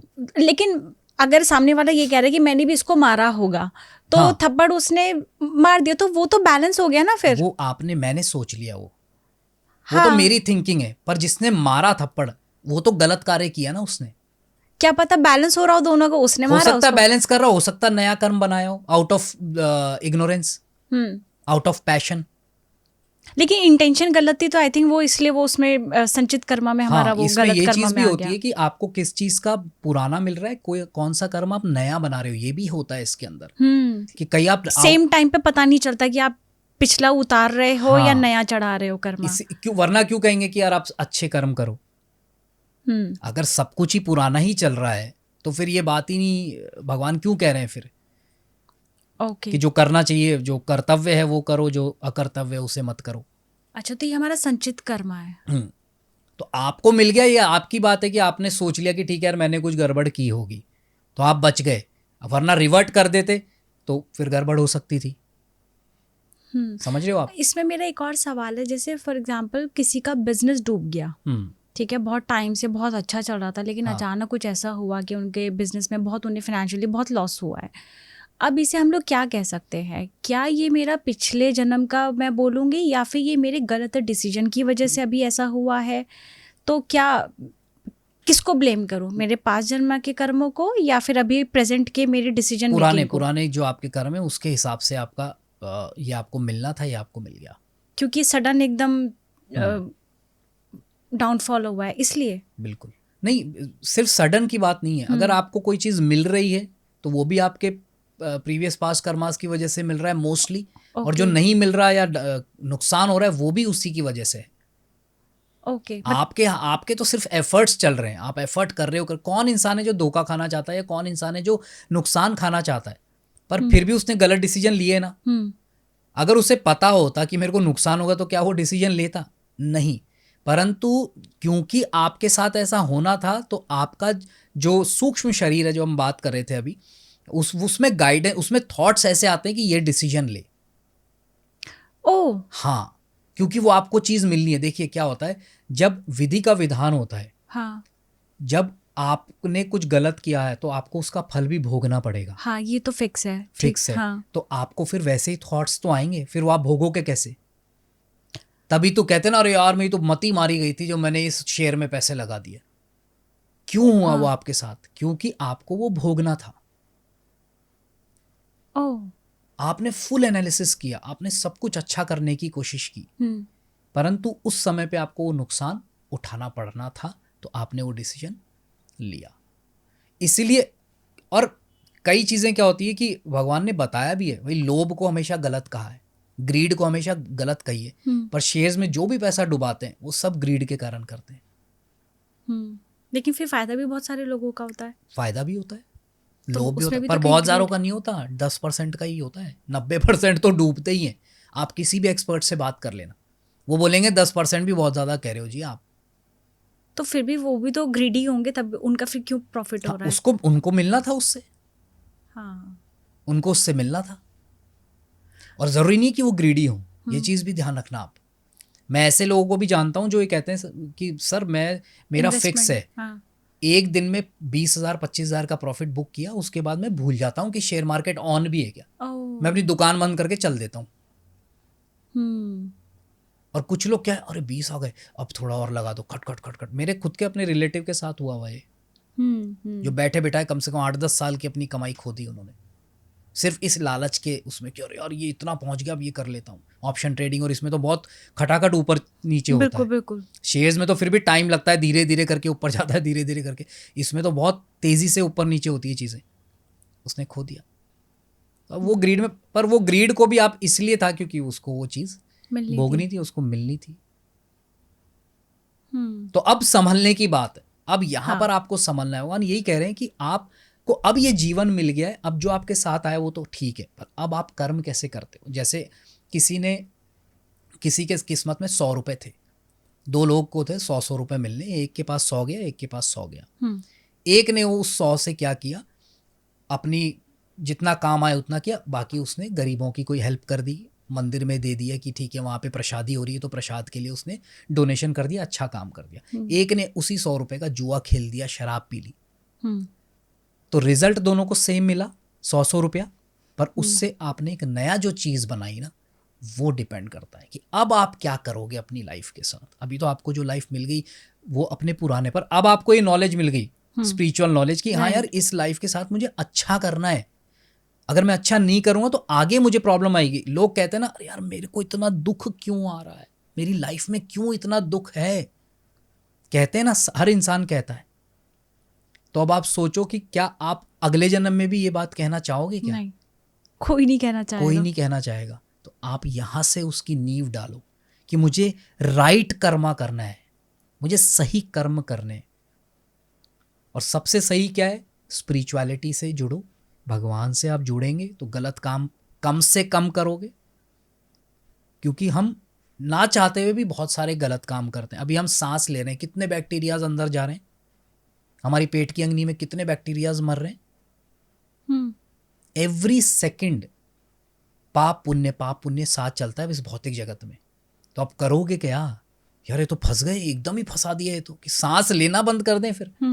इसलिए भगवान कहते हैं कि तू मेरे से जुड़ के रह, मेरी शरण में रह, मैं तेरे सारे पाप खत्म कर दूंगा। This is what he says in 18th chapter 64-65 shloka. सर्वधर्मान परित्यज्य माम एकम शरणम व्रज अहम त्वम सर्व पापेभ्यो मोक्षयामि मा शुचः। घबरा मत, मैं देख लूंगा सब, पर तेरे को सरेंडर होना पड़ेगा कि ठीक है प्रभु, मैं, वो एक प्रोसेस है, एकदम से भी नहीं कर सकते। अरे सरेंडर क्या, मंदिर में जाके बैठ जाएं क्या सर भगवान के चरणों, उसका प्रोसेस है, वो आपको धीरे धीरे over a period of time समझना पड़ेगा। वही आपके गुरु, आपके टीचर आपको समझाते हैं कि कैसे आप शरण में जा सकते हो भगवान की। और शरण में जाने का सिंपल मतलब है follow what he says. Right. जो अपन नहीं कहते अरे यार ये तो इसका भक्त है, जो बोलता है वही करता है। भक्ति का यही मतलब है कि जो उन्होंने आपको बोला वैसे आप अपने जीवन को फॉलो करो। यही नहीं होता क्योंकि मुश्किल बहुत है उसके रास्ते पे चलना। बिल्कुल। सबसे पहले 4 नियम, जो एक शास्त्रों में बताए गए हैं कि 4 नियम आपको फॉलो करने, तपस्या, दया, सत्यता और शुद्धता। ओके। किसी भी तरीके का, तपस्या क्या है, किसी भी तरीके का नशा नहीं, कोई नशा नहीं करना, तपस्या है ना एक तरीके की तपस्या। दया, मीट मच्छी अंडा प्याज लहसुन मसूर की दाल, ये चीज़ें जो होती है तामसिक और राजसिक कही जाती है। तो दया करो दूसरों पे, दूसरे जीव है ना तो उन पे दया की आपने। तीसरा शुद्धता, बाहर अपने, अगर आप शादीशुदा हो तो आप बाहर किसी और से संबंध नहीं, और अगर आप ब्रह्मचारी हो तो कोई किसी से प्रकार का संबंध नहीं जब तक आपकी शादी नहीं हो जाती। हम्म, और मनोधर्म कि मेरे हिसाब से धर्म ये है, मेरे हिसाब से धर्म है ना। बहुत सारे लोग, मैं देखता रहता हूँ वीडियोस और रील्स आती रहती है, कुछ बताते रहते हैं स्पिरिचुअल। मैं देखता हूँ कि यार भगवत गीता में तो भगवान ने कहीं कही नहीं ये बात, ये कहाँ से बता रहे हैं, ये क्यों बोल रहे हैं ये बात, ये कहाँ से निकाली। इसे कहते हैं मनोधर्म, कि मेरे मन के हिसाब से धर्म ये है, अपनी मत के हिसाब से धर्म अपने को मत बनाना। के हिसाब से आपने धर्म बना दिए। और मत का मतलब क्या है? मन क्या करेगा? मन तो वही चीज बनाएगा ना जिससे आपको फायदा हो, जिससे आपको तपस्या ना करनी पड़े। अरे सब खाओ सब पियो, अरे यार जीवन है, हाँ, सब खाओ सब पियो, तो फिर तो हो गया कल्याण, तो कबाड़ा कर दिया। क्योंकि मन क्या है, आप देखो हर इंसान का लेवल अलग है। बिल्कुल। एक इंसान को आपने छूट दे दी, वो 1 पैग मारेगा, 2 पैग मारेगा। एक इंसान बॉटल खत्म कर देगा, 2 बॉटल खत्म कर देगा, फिर नाले में पड़ा होगा। तो आप कैसे डिसाइड करोगे कि क्या सही है क्या गलत है, कि कितना करना है? कितना करना आपने है, तो right। कह दिया अरे करो यार तुम तो। हाँ। अरे भाई करो तो ठीक है, मैंने तो 2 पैग लगाए भाई, मैं तो ठीक हूँ, मेरे को पता है, मेरा कंट्रोल है इतना अपने उसके ऊपर। पर सामने वाले का कंट्रोल ही नहीं था, मेरे दोस्त का कंट्रोल नहीं है, तो ले गया।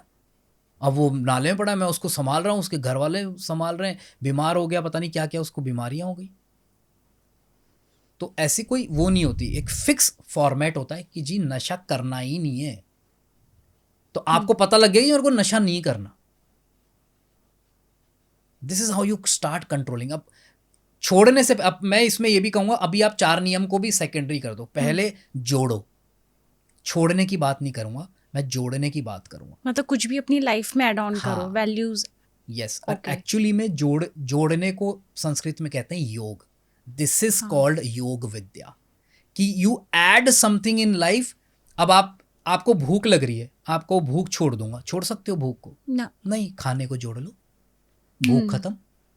राइट। मैं अज्ञानता को छोड़ना चाहता हूँ, ज्ञान जोड़ लो, अज्ञानता खत्म। और हम लोग यहाँ फोकस कर रहे हैं छोड़ने पे, इसलिए वो इतना भारी लगता है हमें। Yes, you add this knowledge, हाँ। You add mantra, you add japa. अरे फिर देखो आपको लगेगा ही नहीं कि मेरे को छोड़ना है। मैं इनिशियली जब स्पिरिचुअलिटी फॉलो करना शुरू किया था तो मेरे को रियलाइज हुआ, मैंने कहा मुझे छोड़ना पड़ेगा, मुझे ये छोड़ना पड़ेगा, आधे मुझे लोग तो वो इस छोड़ना वजह से नहीं पड़ेगा। जुड़ते हैं। हाँ, तो पर क्योंकि I was convinced with the fact कि नहीं यार, ये जो नॉलेज है ना, ये बड़ी कमाल की है और ये बहुत इंपॉर्टेंट है। कमाल के साथ क्या, इंपॉर्टेंट है। हाँ। क्योंकि जब से नॉलेज लेना शुरू किया, मन शांत होने लग गया यार। हाँ, तो करेक्ट। फिर जैसे जैसे आप नॉलेज लेने लग गए, जैसे फिर चैंटिंग वगैरह करना शुरू किया, मेडिटेशन करना शुरू किया, आपका माइंड कंट्रोल में आना शुरू हो गया। अब वो छोड़ने के थॉट से जो आपको डर लगता था, आपको लगता है अरे हटा, ये मेरे लिए इम्पोर्टेंट नहीं है, ये तो है ही नहीं। हाँ। ये क्या छोड़ना, क्या है, तो छूट गया, वो छूट ही जाएगा आपसे। आप खुद देखो कि आपकी एक गैंग है 5-6 लोगों की, उसमें से सब एडिक्शंस करते हैं, आप भी करते हो। आपने छोड़ा और आप ऐसे गैंग को ज्वाइन कर लिया आपने जो बिल्कुल सात्विक एकदम मस्त है। वो जो साथ वाले होंगे ना, वो धीरे धीरे आपको छोड़ के चले जाएंगे। अगली बार जब वो बैठेंगे ना, वो आपको कॉल ही नहीं करेंगे कि यार हम लोग बैठे हैं, क्योंकि वो रिपेल होता है। वो पॉजिटिव एनर्जी को वो रिपेल करेगी कि नहीं यार, वो आएगा ना, वो हमें भी ज्ञान देगा, अरे ये नहीं करना चाहिए, अरे वो नहीं करना चाहिए, तो ऑटोमेटिकली वो वाली एनर्जी आपसे अलग हो जाएगी। This is called association. कि आपने एसोसिएशन ऐसे लोगों से करना, आपने ऐड कर लिया ना। एसोसिएशन का मतलब ही क्या है, आपने योग कर लिया। So start adding positive things in your life. Negative चीजें अपने आप छूट जाएंगी। उसके लिए फिर आपको दम नहीं लगाना पड़ेगा। फिर आप सोचोगे कि यार 6 महीने बाद आप सोचोगे यार कितना मैं सोचता था ये कर ही नहीं पाऊंगा, पर देखो आज तो बिल्कुल मन ही नहीं करता, पूरी तरीके से सब ठीक है। सो भगवान ने गीता में बोला है 4th चैप्टर के अंदर कि ये योग विद्या, अमर योग विद्या। ओके।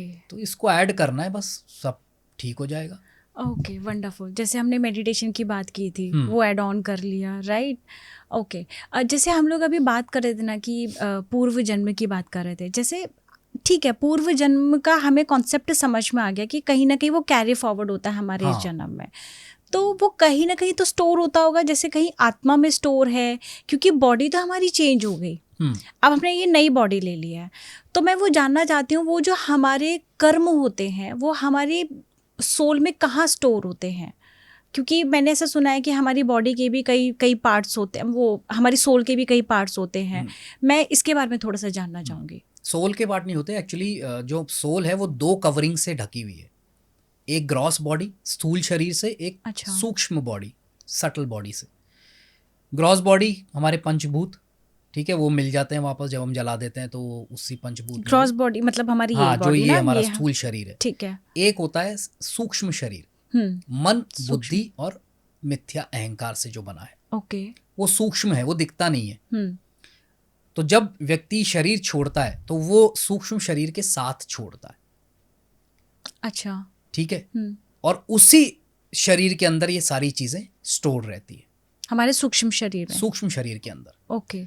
अब जब जब चीजें कुछ किसी को मिलना है, प्लस मिलना है, माइनस मिलना है, वो वहां से। और इसमें एक चीज और है, जो परमात्मा है, जैसे कभी डिटेल में हम डिस्कशन करेंगे, थोड़ा सा टेक्निकल है कि इसमें जो परम सत्य है, जिसको हम सुप्रीम एब्सोल्यूट ट्रुथ, जिसको भागवतम कहती है, परम सत्यम धीमहि, कि जो परम सत्य है वो भी 3 अलग अलग रूपों में है। हमारे अंदर ही, हमारे अंदर नहीं, वैसे उन्होंने अपना जो चीजें कर रखी है, एक ब्रह्म के रूप में, एक परमात्मा के रूप में और एक भगवान के रूप में। ब्रह्म अच्छा। क्या है? ब्रह्म इज एवरीथिंग, जिससे हर चीज, जैसे ये है, ये भी ब्रह्म से बना हुआ है, ये भगवान ने अपना ले रखा है। इसमें भगवान मतलब जो भी स्थूल चीजें हम लोग आंखों से देख रहे हैं, एवरीथिंग, ठीक है, सब में भगवान, ब्रह्म के रूप में भगवान है। ठीक है। अब जैसे जब प्रहलाद महाराज के साथ क्या हुआ, जब हिरण्यकश्यपु ने उससे पूछा कि कहाँ है, बोला हर जगह है। हाँ। तो बोला अच्छा इस खंबे में है, बोला यस। क्योंकि उनका फेथ था, वो शुद्ध भक्त थे भगवान के, वो जानते थे कि भगवान तो कण कण में व्याप्त हैं। तो जब उनसे पूछा गया तो बोला हाँ यस है। तो तोड़ा तो वहां से भगवान को आना पड़ा, क्योंकि भक्त ने बोल दिया कि जी इसमें है, तो मुझे आना पड़ा। फिर परमात्मा के रूप में कण कण में, हर जीव के अंदर वो व्याप्त हैं। अपन बोलते हैं ना भगवान तो हर चीज में है, फिर हम मंदिर में मूर्ति क्यों स्थापित करते हैं? तो अगर हर चीज में तो मूर्ति में क्यों नहीं है? तो पूजनीय वहां पर है। ऐसे तो किसी एक कुत्ते के मल में भी है, पर क्या आप उसकी पूजा करोगे?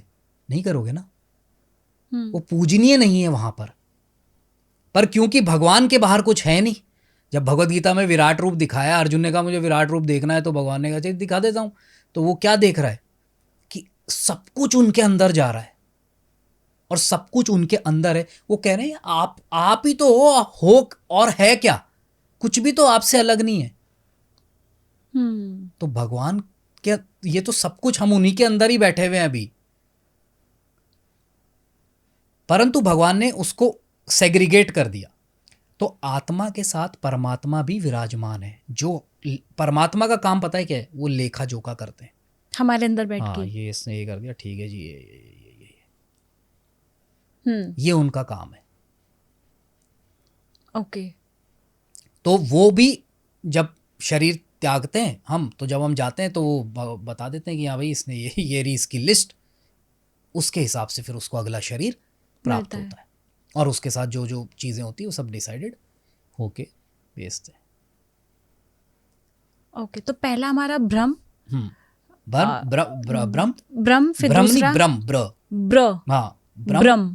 ब्रह्म, दूसरा हमारा परमात्मा, तीसरा हमारा भगवान। अब भगवान की क्या डेफिनेशन इसमें? भगवान जो अपने अबोर्ड में है, जो अपने धाम में है, ओके, वो वहां पर है, वहां हमको पहुंचना है उनके पास। अब ये उसी तरीके पर भगवान क्या है, वो यहाँ पर भी हैं, हमारे पास भी हैं, क्योंकि भगवान ने गीता में क्या बोला है कि जो मेरा कीर्तन कर रहा है, जो मेरा नाम ले रहा है, जो मुझे फॉलो कर रहा है, मैं तो हर समय उसके साथ में हूँ।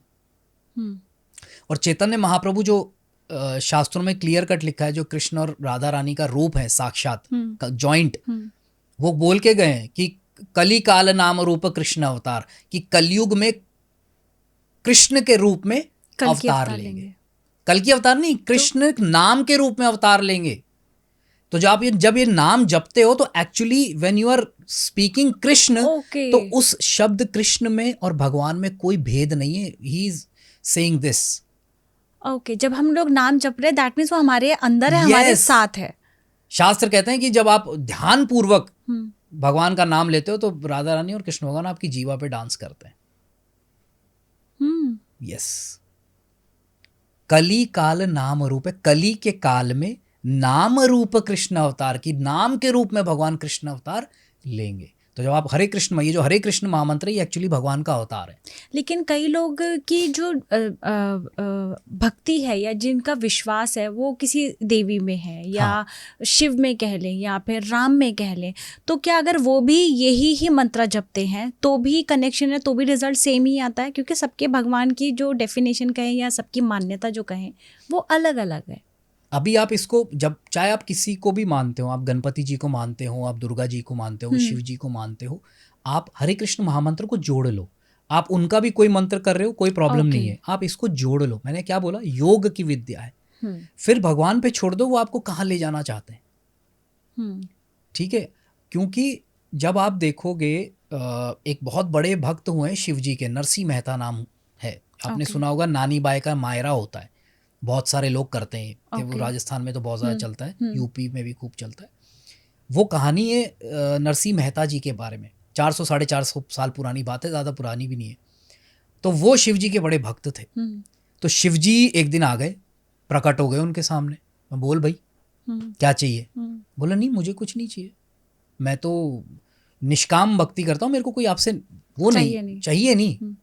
मैं तो बस आप मेरे को अच्छे लगते हो, मेरे को इसलिए मैं करता हूँ आपकी भक्ति. बोला अब मैं आया हूँ तो कुछ तो मांगना पड़ेगा यार, ऐसे थोड़ी होता है. तो बोला ठीक है, आपकी जो सबसे प्रिय वस्तु है वो दे दो. अच्छा. वो भी समझदार भक्त, अति चातुर आता है ना. तो बोला अच्छा. तो वो कहाँ ले गए? पार्वती जी के पास नहीं लेके गए, वो ले गए द्वारका, भगवान कृष्ण के दरबार में. अच्छा. तो कृष्ण भगवान ने देखा तो दौड़ पड़े, जैसे सुदामा जी को देख के दौड़े थे, और गले लगा लिया शिव जी को. बोला अरे कैसे? तो बोला भगवान ये मेरा भक्त है, ये मैं इसके पास गया तो इसने कहा जो सबसे प्रिय वस्तु है वो दे दो. तो आपकी भक्ति से प्रिय मेरे को कोई चीज़ है नहीं, तो मैं इसको ले. तो वो वैसे ही दे देता, तेरे पास भी तो पावर है. Right right. बोला इस बहाने आपके दर्शन हो गए ना. तो अगर आप शिव जी के भक्त हो, बिल्कुल क्लियर कट बोल रहा हूं आपको, उनसे कुछ मत मांगना, सिर्फ ये कहना जो आपकी प्रिय वस्तु हो वो मेरे को दे दो. बेस्ट देगा. क्यों छुटपाई चीजें मांगते हो? 2 लाख 5 लाख 10 लाख क्या करोगे? ये तो वैसे ही आना होगा तो आ ही जाएगा जीवन में. जिस दिन मिलना होगा ना, आप खुद को पता नहीं लगेगा कहाँ से आ गया. अब बिल गेट्स अगर आपके सामने आ जाए तो उसे 2-4 लाख मांगोगे या ये बोलोगे कि यार मेरे को अडॉप्ट कर लेना, क्योंकि तेरे बाद फिर सब कुछ मेरा है. Right. तो इसीलिए शिव जी से बोलो जो आपकी प्रिय वस्तु हो ना प्रभु, वो मेरे को दे दो आप, या जो मेरे लिए बेस्ट हो वो दे दो. हाँ, है ना. हाँ. फिर देखो आप कि आपके जीवन में कैसे चेंज आता है. क्योंकि शिव जी के साथ पता है क्या है, जब भी उनसे असुरों ने जब भी किसी ने कुछ मांगा है, हाँ, उसी से उनका सर्वनाश हुआ है. जो भी अवतार, वो भस्मासुर जो भी उनसे लेके गया वरदान, वो उसी वरदान से ही उसकी मृत्यु हुई है. हाँ. तो ये शिव के साथ ही कनेक्ट होता है या बाकी के सबके साथ ही? नहीं, शिव जी के बता रहा हूँ ये वाला. हाँ, हाँ, हाँ. पर क्योंकि देवी देवता, बेसिक फैक्ट ये है कि देवी देवता की एक लिमिट है, वो आपको लिमिटेड चीज़ें दे सकते हैं और भौतिक चीज़ें ही दे सकते हैं, वो आपको अध्यात्म नहीं दे सकते. ऐसा क्यों? क्योंकि वो खुद सकाम भक्ति करते हैं. वो भी भगवान के भक्त हैं पर वो सकाम भक्त हैं. सकाम का मतलब कुछ चाहिए, कि भगवान आपकी भक्ति तो कर रहे हैं तो कुछ दे दो. तो ठीक है, तू स्वर्ग का राजा बन जा, तू वहाँ का राजा बन जा, तू इंद्र बन जा, तू ये बन जा, ये कर. मतलब वो थोड़े डिवाइन मांग रहे हैं, हम लोग थोड़ा कलयुग के हिसाब से मांग रहे हैं. पर उसमें भी क्या होता है, आपको वापस तो आना, आपको मनुष्य जीवन तो लेना ही पड़ेगा. क्योंकि शास्त्र बताते हैं कि देवता लोग भी जो हैं वो मनुष्यों से ईर्ष्या करते हैं, क्योंकि भक्ति जो निष्काम भक्ति है वो सिर्फ मनुष्य में योनि में ही हो सकती है. अच्छा, ऐसा भी है? यस. देव योनि में नहीं कर सकते आप, क्योंकि उसमें आपकी रिस्पॉन्सिबिलिटीज बहुत ज़्यादा होती है, आपको बहुत सारी चीज़ें मैनेज करनी है. फिर वहाँ पर आप क्या है, फुल एन्जॉयमेंट वाले उसमें होते हो. स्वर्ग वर्ग चले जाओ, इसलिए कुछ लोग अरे यार स्वर्ग पहुंचना है, स्वर्ग इज लाइक जैसे आपने टिकट कटाई, 7 दिन का वीज़ा लगा आपका स्विट्जरलैंड का, जैसे ही 7वां दिन हुआ आपको भैया आप चाहो ना चाहो आपको प्लेन में बिठा देंगे वो कि भग लो अब यहाँ से। वही स्वर्ग है। स्वर्ग में आप एक टिकट लेकर जाते हो, आपने पुण्य कर्म बहुत, जो ज़्यादा पुण्य करता है वो स्वर्ग जाता है, ठीक है, जो ज़्यादा पाप करता है वो नर्क जाता है, जो मिक्स करता है उसकी कैलकुलेशन अलग चलती है। अच्छा। तो जब आप पुण्य ज़्यादा कर लेते हो तो आपको स्वर्ग में मिलती है, वहाँ पे आप खूब भोग करते हो, हर तरीके का भोग आपको वहाँ मिलता ये है। स्वर्ग और नर्क सच में होता है? क्योंकि बहुत सारे लोग ऐसे ही मानते हैं कि स्वर्ग और नर्क सब यही है। हाँ, अगर ये बोलने आपने वाली बातें हैं। अगर आपने भगवान की भक्ति कर रहे हैं तो यही आपके लिए स्वर्ग है, और अगर आप कुछ भी बुरा भुगत रहे हैं तो यही आपके लिए नर्क है। नहीं, ऐसा नहीं लोक है। अलग अलग लोक हैं, ओके। वहाँ पे आपको मिलता है। अच्छा। हाँ, वहाँ मिलता है आपको, पर जैसे ही आपका टिकट आपने कर लिया, जितना आपको मिलना था टिकट आपका रिचार्ज जैसे ही खत्म हुआ, आप वापस से नीचे टपकते हो भूलोक के अंदर। दोबारा आप मनुष्य योनि में जन्म लेते हो। तो ये साइकिल चलती रहती है, पुण्य पाप, कभी पुण्य ज़्यादा करता है कभी पाप ज़्यादा करता है, तो कभी ये भुगतता है कभी वो भुगतता है कभी ये भुगतता है, यही चलता रहता है साइकिल। इसी की तो बात कर रहे हैं शास्त्र की, इस साइकिल से निकल के जाना है। और इसी साइकिल को ब्रेक करने का जो एक आंसर वो होगा आप अपने आप को स्पिरिचुअली ग्रो करो। Yes, right. वो नॉलेज लो जो आपकी कर्मा को सही करे, वरना फिर आप इसी लूप में फंसते चले जाओगे पाप और पुण्य। कर्म के बंधन से ही आपको मुक्त होना है। कर्म ऐसे करने यही कि हमारा मोटिव है इस हाँ, दुनिया में आने का। यस, कि कर्म ऐसे करना है कि आप फंसो नहीं उसके अंदर। और हम लोग फंस चुके हैं, और हम फंस चुके हैं क्योंकि हमें वो नॉलेज नहीं है। अब जैसे जब जो एक डिवोटी है वो, आप भी अपने घर में झाड़ू निकाल रहे हो, एक डिवोटी भी अपने घर में झाड़ू निकाल रहा है, पर डिवोटी जब झाड़ू निकाल रहा है वो सोच रहा है तो भगवान का मंदिर है, मैं तो यहाँ का सेवक हूँ। पर आप क्या सोच रहे हो, ये मेरा घर है, मैं यहाँ सफाई कर रहा हूँ, मैंने, ये मेरा है, दिस इज माइन। वो फंस गए आप। और वो क्या सोचा है, भगवान का है। लेकिन तो अगर यहीं पे ही अगर वो डिवोटी ये सोचने लगे कि सारी रिस्पॉन्सिबिलिटी मुझे दे दी है, वो अपने सामने वाले साथ वाले इंसान को ये देखे कि इसको तो कोई कुछ कह नहीं रहा है, मैं ही सफाई कर रहा हूँ, तो फिर वो उसका कहीं ना कहीं फिर वो जो उसका एड ऑन होना होगा पुण्य कर्म, वो कहीं ना कहीं उसके बैड कर्म में बदल जाएगा। इससे बढ़िया उसको ये सोचना चाहिए, यार मेरी क्या किस्मत है, मुझे ज्यादा मिल रहा है। हाँ, भगवान की सेवा मुझे जितनी ज्यादा करूंगा उतनी ज्यादा शुद्धि होगी। राइट। इसको नहीं मिल रहा, इसकी नहीं हो रही शुद्धि, मेरी ज्यादा हो जाएगी, चलो बढ़िया मैं पहले पहुंच जाऊंगा। सिर्फ एक माइंडसेट चेंज करने से ही आपके कर्मा पे कितना फर्क पड़ जाता है। This is called conscious. इसलिए प्रभुपाद जी जो थे, जिन्होंने कृष्णा कॉन्शियसनेस मूवमेंट स्टार्ट किया था, इसलिए उन्होंने नाम क्या दिया, कृष्णा कॉन्शियसनेस। कि जिस दिन आपने अपनी कॉन्शियसनेस को कृष्ण में लगा दिया ना, कृष्ण भावनामृत कर दिया, तो सारी चीजें बदल जाएगी। क्योंकि उन्होंने कोर पे हिट किया, कॉन्शियसनेस पे। आदमी की कॉन्शियसनेस ही तो है। आज जब आदमी गलत कार्य करता है, जब सिगरेट पीता है मान लीजिए, तो पहले थॉट कहाँ, पहले थॉट आता है कि पीऊंगा। हाँ। वो कन्वर्ट होता है कर्म के अंदर। राइट। कर्म पहले नहीं आता, पहले थॉट आता है। तो आपने उसको अगर थॉट पे ही काट दिया तो वो कर्म में बदला ही नहीं। और कलयुग में थॉट का पाप नहीं लगता आपको। अगर थॉट आ भी गया पर आपने उसको कर्म में नहीं बदला तो आपको नहीं लगेगा। अच्छा। द्वापर युग तक मन में भी आ गया तो भी आपको लग जाता था। ये फर्क क्यों? क्योंकि उनकी जो लेवल था वो बहुत हायर था। ओके। तो अभी तो मतलब ये जितना बड़ा ऑफिसर होगा उस पे उतनी ज्यादा होगी कि तूने इतनी सी भी गलती कैसे कर दी। और कलयुग में ये है कि तुम कर्मों में मत लेके आओ। हाँ। मन में आ रहा है, लेकिन फिर भी ये होता है ना, मन में अगर कहीं आया, चलो आज नहीं आया कल नहीं आया, हाँ। अगर उसे कंट्रोल किया, उसको सही डायरेक्शन नहीं दी, तो वो कहीं ना कहीं फिर इन फ्यूचर आ ही जाएगा। बिल्कुल है ना। करेक्ट। इसलिए उसको आपको स्ट्रीमलाइन करना है। और इसीलिए यहाँ ज़रूरत है आपको अपनी कॉन्शियसनेस, अपनी नॉलेज का ध्यान रखना कि आपको किससे जुड़ना है। अच्छा ठीक है, आपने कृष्णा कॉन्शियसनेस की बात की है, मैं अपनी कॉन्शियसनेस से कैसे जुड़ूँ? मतलब मैं ऐसे क्या कर्म करूँ? या कहते हैं ना कि आपने इतने सारे पाप कर्म कर लिए हैं, ठीक है, अभी कोई इंसान इस पॉडकास्ट को देख रहा है, अब उसको वो अवेकनिंग आ गई है, उसको समझ में आ गया कि यार मुझे मेरे कर्मों पे ध्यान देना है, क्योंकि इन फ्यूचर जो भी होगा मुझे ही मिलना है, तो क्यों ना बेस्ट करो। तो अब मैं अपनी कॉन्शियस से कैसे जुड़ूं? सबसे पहले क्लींजिंग स्टार्ट करो। जैसे आपका एक घर है, बहुत सालों साल से बंद पड़ा है, हाँ, अब आपने उसका दरवाज़ा खोला, ठीक है, आपने पॉडकास्ट देखा तो दरवाज़ा खुल गया, ओके। ठीक है, हाँ। अब इसको ऐसे समझते हैं, ठीक है। दरवाजा खुल गया अब उस घर का, और आपने देखा धूल ही धूल, धूल ही धूल, धूल ही धूल, सालों साल से बंद पड़ा है, इतनी धूल है जिसकी कोई हद नहीं। तो अब आप क्या करोगे? आप झाड़ू उठाओगे और निकालना शुरू करोगे, धीरे धीरे धीरे धीरे वो धूल हटेगी।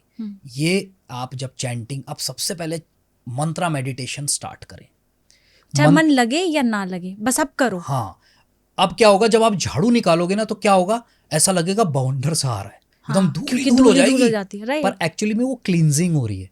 तो आपको भी क्या करोगे, जब आप मंत्रा मेडिटेशन करोगे तो आपके इतने सारे थॉट्स आने शुरू हो जाएंगे इनिशियली, कि आपको लगेगा कि यार ये तो मुझे लग रहा है चैंटिंग करने से मेरे को ज्यादा प्रॉब्लम आ रही है। हाँ, पर वो प्रॉब्लम नहीं आ रही, वो बवंडर उठ रहा है। पर धीरे धीरे क्या होगा, जब आप लगाते रहोगे, क्या होगा कि वो धूल धीरे धीरे शांत हो जाएगी और वो क्लीन हो जाएगा। राइट। तो यहाँ पे आपको इनिशियल लेवल पे किसी भी चीज़ में, देखो आप गाड़ी सीख रहे हो, आपको पेशेंस रखना पड़ेगा। आप जिम जाते हो, पहले दिन में कोई बॉडी नहीं बनती, साल 2 साल 5 साल लगते हैं, तब जाके आप बॉडी बना पाते हो। और आप अटैचमेंट से डिटैचमेंट अगर सीख रहे हो, हाँ, तो भी आपको पेशेंस रखना तो पड़ेगा। उसमें भी आपको, हाँ। और कंसिस्टेंसी इज द डिसिप्लिन जिसे हम कहते हैं। हाँ। वो बहुत इंपॉर्टेंट होती है, चाहे मन लगे चाहे ना लगे, करते जाना है जी, मुझे तो करना है, बस करते जाऊंगा करते जाऊंगा करते जाऊंगा करते जाऊंगा, मैकेनिकल करूंगा पर करूंगा धीरे धीरे। जब आप, क्योंकि आप मान लीजिए एक माला कर रहे हो, आप 108 मन की एक माला होती है, आपने 108 बार भगवान का मंत्र जपा, एक बार 108 में से एक बार तो ध्यान से सुनोगे, फिर 2 बार सुनोगे, फिर 5 बार सुनोगे, ऐसे आपकी फ्रीक्वेंसी बढ़ती जाएगी। और जब फ्रीक्वेंसी बढ़ती जाएगी तो आपका मन शांत होना शुरू हो जाएगा, फिर आपका मन लगने लग जाएगा उसमें, फिर आपको आनंद आने लग, फिर आपको रस आने लगेगा। कि जब मैं जप करता हूं तो वो 10-12 मिनट जो होते हैं ना यार, मेरे को अमेजिंग होता है। फिर वो 10-12 मिनट का जो इम्पैक्ट होगा ना, वो आपके कम से कम 10-12 घंटे तक रहेगा दिन में। जैसे हम 16 माला जप करते हैं, 108 into 16, तो इट टेक्स अबाउट 2.5-3 आवर्स। तो वो जो 3 घंटे का टाइम है, वो आप डेली करते हो? हाँ, ओके। तो वो 3 घंटे का टाइम आपका लगभग 17-18 घंटे खिंच जाती है गाड़ी। तो मैं ये नहीं कह रहा कि मैं कोई नेगेटिव काम नहीं करता, बुरा काम नहीं करता, हो जाता है कई बार आपसे, बट आप कॉन्शियस रहते हो कि मुझे चीजें, बहुत सारी चीजों को आप कंट्रोल कर लेते हो।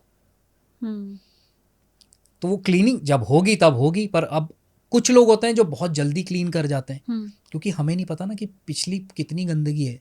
जैसे मीरा जी थी, मीराबाई के साथ क्या हुआ, जब उन्होंने पूछा कि मेरा पति कौन है, उन्होंने कहा कृष्ण, तो एक कृष्ण शब्द से ही उनकी वो जो इतनी सी बची थी वो झड़ गई और हो गई कृष्ण में। तो हमें नहीं पता कि हम पे कितनी है, मेरी गंदगी का लेयर क्या होगी, आपकी क्या है, इनकी क्या है, सबकी अपनी अपनी लेयर है। कितना टाइम लगेगा, मुझे हो सकता है 2 साल लग जाए, आपको हो सकता है 2 महीने में हो जाए, कोई हो सकता है 2 हफ्ते में ही सेट हो जाए। राइट। हमारे गुरु महाराज जो हमारे स्पिरिचुअल हेड थे, वो कह रहे, उन्होंने कहा मैं 15 दिन में फुल टाइम ज्वाइन कर लिया था। He was a youngest general manager of A five-star hotel in Indian वो हिस्ट्री। ओके। 24 साल की उम्र में वो 5-स्टार होटल के जीएम बन गए थे, सिर्फ और सिर्फ भगवद गीता की नॉलेज के बेस पे। पढ़ाई कुछ की नहीं थी, सिर्फ IHM इधर पूसा से उन्होंने किया था। उसके बाद उन्होंने कुछ और काम किया, कुछ बिजनेस करने लगे, फिर उन्होंने स्पिरिचुअल नॉलेज ली तो उसमें चले गए। उसके बाद उन्होंने लगा कि यार आश्रम से, मंदिर से पैसा नहीं लेना चाहिए, मैं खुद कमाऊंगा। तो उन्होंने अपने किसी फ्रेंड को बोला जो उनके साथ पढ़ा था कि यार मेरी नौकरी लगवा दे GM की पोस्ट के लिए। तो बोला तुझे कौन GM देगा, तो 6 महीने का ट्रेन ही रहा हुआ है। और उनको ये सिर्फ ये बोलना कि मेरे क्रेडेंशियल्स बाद में देखे, पहले मेरा इंटरव्यू ले ले। अच्छा। वो इंटरव्यू लिया। हाँ। बोला सर क्रेडेंशियल बहुत जरूरत ही नहीं है, क्योंकि भगवद गीता मैनेजमेंट मैनुअल है, लाइफ मैनेजमेंट मैनुअल है। अरे होटल मैनेजमेंट क्या है, आदमी लाइफ मैनेज करना सीख जाता है, तो होटल मैनेजमेंट कौन सी बड़ी बात है। तो छोटी सी चीज़ है, इतनी चिन्नी सी। तो उसके दम पे उन्होंने वो किया। पर वो कह रहे हैं मैं 15 दिन में मैंने डिसाइड कर लिया था कि मुझे अब यही करना है। 15 डेज में उन्होंने डिसाइड कर लिया, तो उनकी 15 दिन में झड़ गई। उसके बाद भी होती रहती है, ओवर अ पीरियड में takes lot of time, but आपका एक प्रोसेस तो शुरू हो गया ना। वही वाली बात आ गई ना, आपकी फ्री विल जो है वो कितनी स्ट्रांग है। हाँ, राइट। आपको अपने आप को चेंज करने की जो इच्छा होती है वो कितनी है, जितनी आपको तेज होगी। अब आप ये सोच रहे हो कि ठीक है धीरे धीरे हो जाएगा, तो वो धीरे धीरे प्रोसेस से ही होगा। अगर आप करोगे नहीं यार मुझे करना ही है एनी हाउ, मुझे ध्यान रखना है, तो फिर आपका प्रोसेस वो जल्दी जल्दी होता है। आपका तो इंटरेस्ट कहीं ना होना कहीं चाहिए। हाँ, कहीं ना कहीं आपकी इंटेंशन खुद को चेंज करने की कितनी तीव्र है वो आपके ऊपर डिपेंड करता है। इंटेंट बहुत ज्यादा मैटर बहुत करता है। ज़रूरी है, राइट। अभी जैसे हम लोग हमने अभी बात की थी ना मंत्रा मेडिटेशन की, तो मैं चाहती हूँ कि अब हम लोग उस पर बात करें और आप मेरी ऑडियंस को बताइए कि अगर वो कहीं भी किसी भी प्रॉब्लम में है, या जैसे होता है ना हम लोग कहीं ऑफिस में हैं या घर में हैं, बहुत क्योस है, बच्चों की वजह से परेशान है, सास ससुर की वजह से परेशान है, अपने पार्टनर या अपनी मेरी जॉब नहीं लगी है, या हेल्थ को लेके परेशान है, तो क्या उस टाइम पे या हर सिचुएशन में ये मेरा मंत्रा मेडिटेशन काम करेगा? बिल्कुल बिल्कुल करेगा। अब ये मेरा क्या पूरा प्रोसेस होना चाहिए? कैसे मुझे कहीं अकेले में बैठना है, मन करना है, कैसे करना है? इसमें बता देता हूँ आपको। ये जो मंत्रा मेडिटेशन है ना, ये क्या है, स्पिरिचुअलिटी एक्चुअली में क्या होती है, आपको एक और एग्जांपल से समझाता हूँ। ये कभी भी आपकी प्रॉब्लम खत्म नहीं करेगी, ये आपको उससे लड़ने की हिम्मत देगी। याद रखिएगा, ये जो भगवान ने क्या बोला है, दुख आल्यम, हमने शुरुआत की थी। यहाँ दुख खत्म नहीं होंगे, यहाँ प्रॉब्लम्स नहीं खत्म होंगी, यहाँ उससे लड़ने की हिम्मत आ जाएगी आपको। तो वो जो पहले आपको प्रॉब्लम लग रही थी, तब आपको इतनी प्रॉब्लम नहीं लगेगी, राइट। जैसे एक रोड है गड्ढे वाली, खूब सारे गड्ढे हैं उसमें। हाँ। अब आप उस रोड पे ऑटो रिक्शा में जाओ, क्या होगा आपका, आपकी पीठ का सही में हालत खराब हो जाएगी। हाँ, उछलते उछलते हाँ, जाओगे ऐसे हाँ, ऐसे करते। करेक्ट। और उसी रोड पे आप मर्सिडीज से जाओ, कम धचकियां सस्पेंशन, लगेंगी, अरे बिल्कुल। सस्पेंशन ऐसा होता है आपको हाँ, पता ही, आपको पता नहीं मजा चलेगा, आएगा जैसे आप ऊंट राइट। गाड़ी पे बैठे हो। हाँ, तो रोड बदली कि गाड़ी बदली? गाड़ी बदली। रोड, गड्ढे थोड़ी खत्म हुए, गड्ढे खत्म नहीं होंगे। आपको अपनी कॉन्शियसनेस को चेंज करना पड़ेगा बस। आपने यहाँ जोड़ लिया ना, फिर चाहे आपकी हेल्थ खराब हो, चाहे नौकरी नहीं लग रही हो, चाहे बीवी परेशान कर रही हो या पति परेशान कर रहा है, चाहे बच्चे कुछ भी बिजनेस अच्छा नहीं चल रहा, कुछ भी प्रॉब्लम हो, आप अपनी गाड़ी चेंज कर लो बस। ये बहुत इंपॉर्टेंट बात बताई आपने, करेक्ट। पर ये ओवरनाइट नहीं होगा, यू हैव टू प्रैक्टिस। आपको करना पड़ेगा कि ठीक है मेरे को करूँगा, रोज़ करूँगा। तो रोज़ करो आप, आपको रिजल्ट मिलेंगे, क्यों नहीं मिलेंगे। हाँ, इमीडिएट अगर चाहिए तो आपको इमीडिएट के लिए भी अच्छा। कई बार होता है ना, मन बहुत अशांत होता है, कुछ हो गया, प्रॉब्लम हो गया, चुपचाप बैठ जाओ एक जगह, उस टाइम पे आपको शांति चाहिए, उस टाइम पे आप शांत जगह पे बैठ जाओ और इस मंत्र को आप चैंट करना शुरू करो। 5 मिनट चैंट करोगे, आपको लिटरली खुद को लगा कि यार एकदम से शांति आ गई। तो कौन सा मंत्र? यही हरे कृष्ण? हाँ, हरे कृष्ण महामंत्री। ठीक है। इसमें इसके आगे भी मंगलाचरण भी होता है, आप चाहो तो उसको भी सीख सकते हो, गूगल पे मिल जाएगा आपको, मैं आपको भेज दूंगा, आप अपने उसमें डाल सकते हो, ओके, है ना, डिस्क्रिप्शन में आप डाल देना, तो वो भी चैंट कर सकते हो धीरे धीरे। संस्कृत में है वो, ओके, या फिर अभी मैं बोल के बता देता हूँ, तो आप लोग उसको या तो कॉपी रिकॉर्ड कर लेना, कुछ कर लेना, सेव करके रख लेना, तो उसको आप सुनते रहोगे और उसके बाद फिर हम चैंटिंग करेंगे। ये जो मंगलाचरण जो मैं पहले करूँगा, ये बेसिकली एक तरीके से आह्वान है भगवान का, उनके भक्तों का, क्योंकि भगवान की भक्ति भक्तों से मिलती है। वंडरफुल। ठीक है, तो आप उनका आह्वान करें जब भी बैठे, तो थोड़ा सा टाइम देना पड़ेगा, जल्दबाजी में मत करना। बिल्कुल। आप ये मान के चलो यार मेरे को 15 से 20 मिनट, 24 घंटे में से मुझे 20 मिनट निकालने। इनिशियली मैं आपसे सिर्फ 20 मिनट मांग रहे हैं हम लोग, आप एक बार 20 मिनट निकाल लो अपने लिए, फिर आपको आनंद जब आने लगेगा ना, तो आप फिर 20 के 40 भी दोगे, फिर आप कितने भी दोगे, फिर कोई फर्क नहीं पड़ता। तो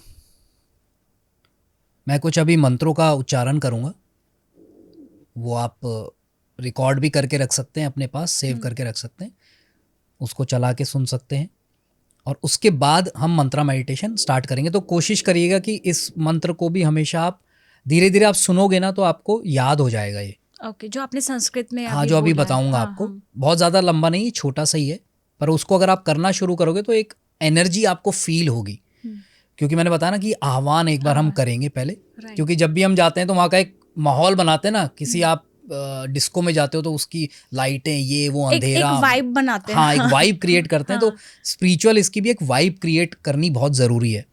और सफाई, कहते हैं ना, cleanliness is next to godliness, जहाँ सफाई होती है वहीं पे भगवान आते हैं। तो हमें एनवायरनमेंट की थोड़ी सी सफाई करनी पड़ेगी। ठीक है।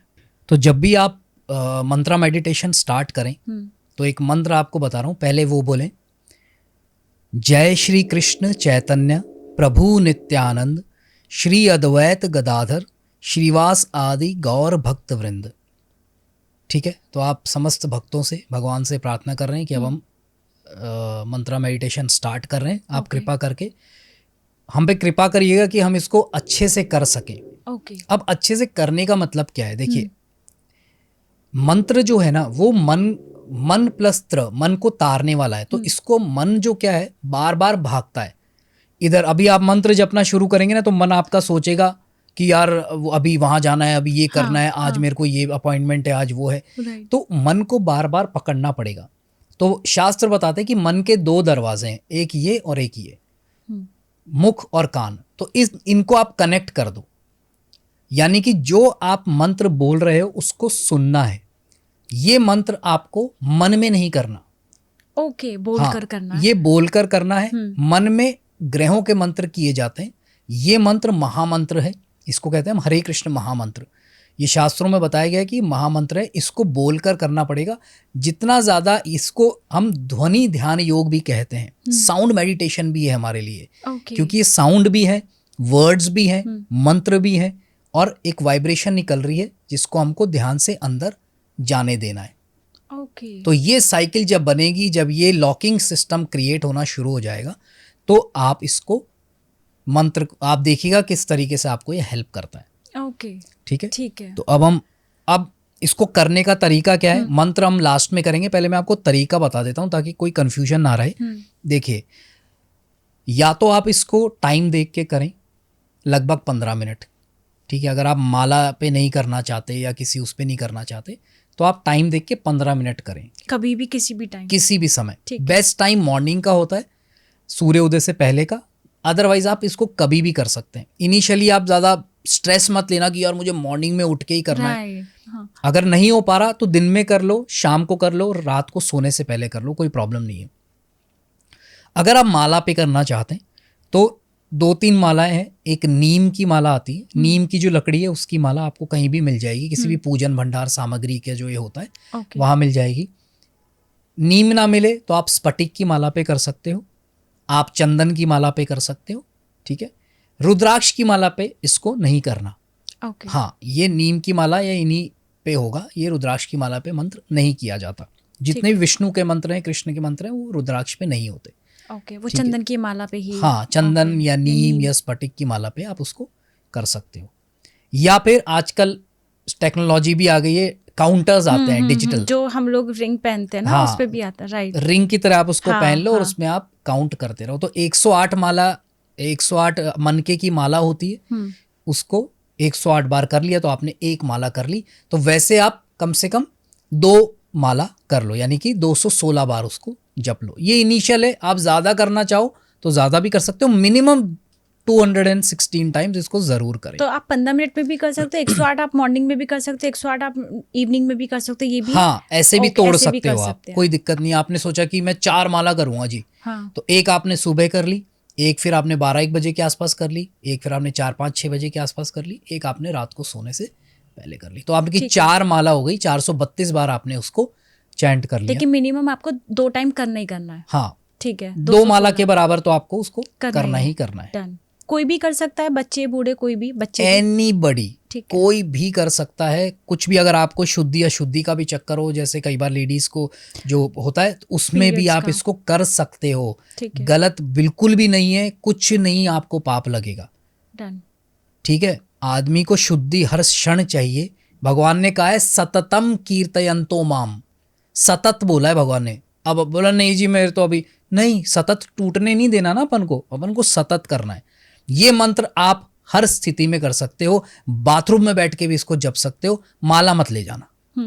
पर अगर आप बाथरूम में भी बैठे हो और आपको मन कर रहा है मैं हरे कृष्ण महामंत्र करूं, आप कर सकते हो, आपको कोई अपराध नहीं लगेगा। चैतन्य महाप्रभु के साथ ये हुआ था। चैतन्य महाप्रभु स्वयं कृष्ण परंतु भक्त के रूप में आए हुए थे। तो वो शौच जाके आए, तो उनके एक शिष्य थे गोपाल, तो शौच से वापस आए तो गोपाल को बोलते हैं अरे यार ये जीवा भी बड़ी कमाल की है, भगवान का नाम शौच में भी लेती रहती है, रुकती नहीं है बिल्कुल भी। तो गोपाल प्रभु ने बोला कि क्यों, शौच में मृत्यु नहीं आ सकती। हाँ तब से उनका नाम गोपाल गुरु पड़ गया कि भगवान को ज्ञान दे दिया। हाँ तो इसीलिए आप कभी भी और कहीं पर भी इसको कर सकते हो। बेस्ट टाइम मॉर्निंग का होता है। ऐसी जगह बैठ के ना करो, अगर बीमार हो अलग बात है, पर बेड पे बैठ के इसको नहीं करना चाहिए, क्योंकि बेड सबसे ज़्यादा अशुद्ध जगह होता है। तो आप बेस्ट ये है, अगर नीचे बैठ सकते हो, आपके पाँव और घुटने सब सही है, तो नीचे आसन बिछाओ, भगवान का जो आपके घर में मंदिर है उसके सामने बैठ जाओ, ईस्ट की तरफ फेस करके बैठो, दैट इज़ दी बेस्ट। उस वहाँ बैठ जाओ, नहीं तो नॉर्थ की तरफ भी करके आप बैठ सकते हो, कोई दिक्कत नहीं है। नीचे नहीं बैठ सकते, चेयर पे बैठ जाओ, सोफे पे बैठ जाओ, ऐसी किसी जगह पे मत बैठना जहाँ अशुद्धि हो, ठीक है। और माला से जब आप कर रहे हो, अगर बिना माला के कर रहे हो तो कर सकते हो, पर पॉइंट क्या होता है ना, लोगों को थोड़ा सा छोड़ दो तो वो पूरा ही, अरे यार सर ने कहा था बेड पे बैठ के करेंगे अपन तो, और फिर खर खर खराटे शुरू हो गए। तो ऐसी जगह बैठ के करो जहाँ आपकी नींद नहीं आपको डिस्टर्ब करे। बेड पे क्या है ना, नींद की वाइब्रेशंस बहुत होती है, वो कब आप करते करते कब कहाँ पहुंच जाओगे पता ही नहीं चलेगा। तो वहाँ प्रॉब्लम आएगी आपको। ठीक है। तो इट्स बेटर कि आप बैठ के सीधी अपनी उसको करके, ठीक है। और आई थिंक सारी चीज़ें आ गई, इसमें कवर हो गया है, कोई भी कर सकता है, कभी भी कर सकता है, ठीक है। तो अब हम लोग अपना मंत्रा मेडिटेशन की तरफ अब हम मंत्रा मेडिटेशन स्टार्ट करते हैं। इसकी जो वॉल्यूम होगी वो इतनी ही होगी जितना आपको सुनाई दे रहा है क्लियरली, मुझे ही, जो स्वयं मैं कर रहा हूँ तो मुझे, आप कर रहे हो तो आपको। ओके। बहुत ज़्यादा करोगे तो आसपास वालों को डिस्टर्बेंस होगी, कम करोगे तो सुनाई ही नहीं देगा आपको खुद को। तो बहुत ज़्यादा लाउड भी नहीं होना चाहिए, बहुत कम भी नहीं होना चाहिए, इस इतनी वॉल्यूम पे करो कि आपको क्लियर सुनाई दे रहा है, ठीक है। ठीक है। प्रोसेस यही है कि आपको आंखें बंद करनी है। आंखें बंद करने के बाद आप एक एक जो अक्षर है, एक एक जो शब्द है उसको बोलना है। मंत्र बोलने से पहले चलो एक बार एक चीज़ और बता देता हूँ कि इसमें हरे का मतलब क्या है। कृष्ण और राम तो हमें पता है कि भगवान कृष्ण के नाम है, राम जी के नाम है। हरे जो शब्द है वो हम राधा रानी को बोध करते हैं, क्योंकि जब भी नाम लिया जाता है तो राधा कृष्ण सीता राम इस तरीके से लिया जाता है। अब हरा, अब जैसे भगवान कृष्ण जो हैं वो सबके चित्त को हरते हैं, पर भगवान कृष्ण के जो चित्त को हरता है उसको बोलते हैं हरा। और जब आप हरा को बोध करते हो तो हो जाता है हरे। जैसे माँ अम्बा को जब आप बोध करते हो तो अम्बे बोलते हो, तो वैसे ही जब आप हरा को बोध करते हो तो हरे बोला जाता है। क्योंकि राधा नाम लेना भी उस बहुत इट इज़ लाइक कि PhD लेवल चीज़ है वो। पहले हम हरे कृष्ण महामंत्र से अपने आप को शुद्ध करेंगे, फिर राधा रानी का नाम भी लेंगे, ठीक है। तो हरे कृष्ण जब आप बोल रहे हो तो राधा कृष्ण समझो, हरे राम जब आप बोल रहे हो तो सीता राम समझो। परंतु जो, क्योंकि क्या होता है जब शास्त्र में कोई मंत्र दिया है ना तो कोई तो वैल्यू होगी, बिल्कुल, वरना शास्त्र में क्यों दिया होता। नहीं तो डायरेक्ट ही राधा कृष्ण और सीताराम बोल देते ना, कि राधा कृष्ण कृष्ण कृष्ण राधे राधे, सीताराम सीताराम सीता सीता सीता राधे, राम राम सीता सीता। फिर ये क्यों नहीं दिया, हरे क्यों लिखा, ब्रह्मा जी ने हरे ही क्यों बोला, तो इसका कोई है मतलब है, ठीक है।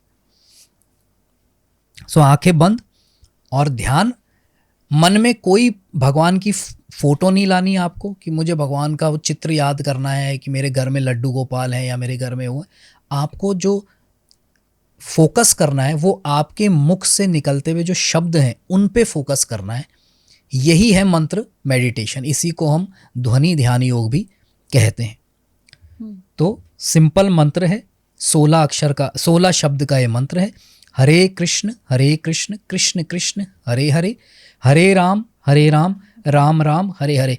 अगर बोलते वक्त हरे कृष्णा भी निकलता है, हरे रामा निकलता है, कोई प्रॉब्लम नहीं है, आपको पूर्ण मिलेगा। देखिए भगवान का नाम लेना ज़्यादा इम्पॉर्टेंट है।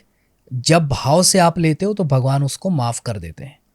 जैसे एक बच्चा छोटा जब अपने दादू को आदू दादू करता है या पापा को कुछ भी नाम से बोलता है तो भी उनको बहुत अच्छा लगता है, आनंद आता है उनको कि नहीं तो मेरे को वही नाम से बुलाया कर। उसी तरीके से भगवान भी हमसे बहुत प्रेम करते हैं।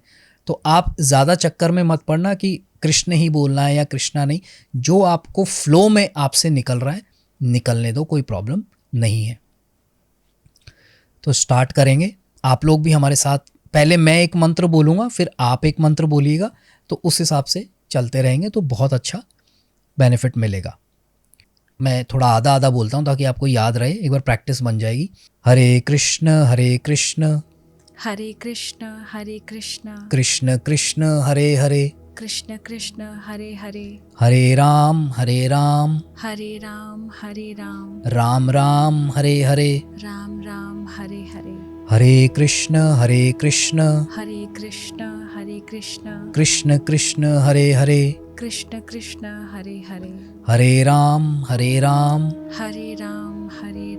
राम राम हरे हरे, राम राम हरे हरे, हरे कृष्ण कृष्ण कृष्ण कृष्ण हरे हरे, कृष्ण कृष्ण हरे हरे, हरे राम राम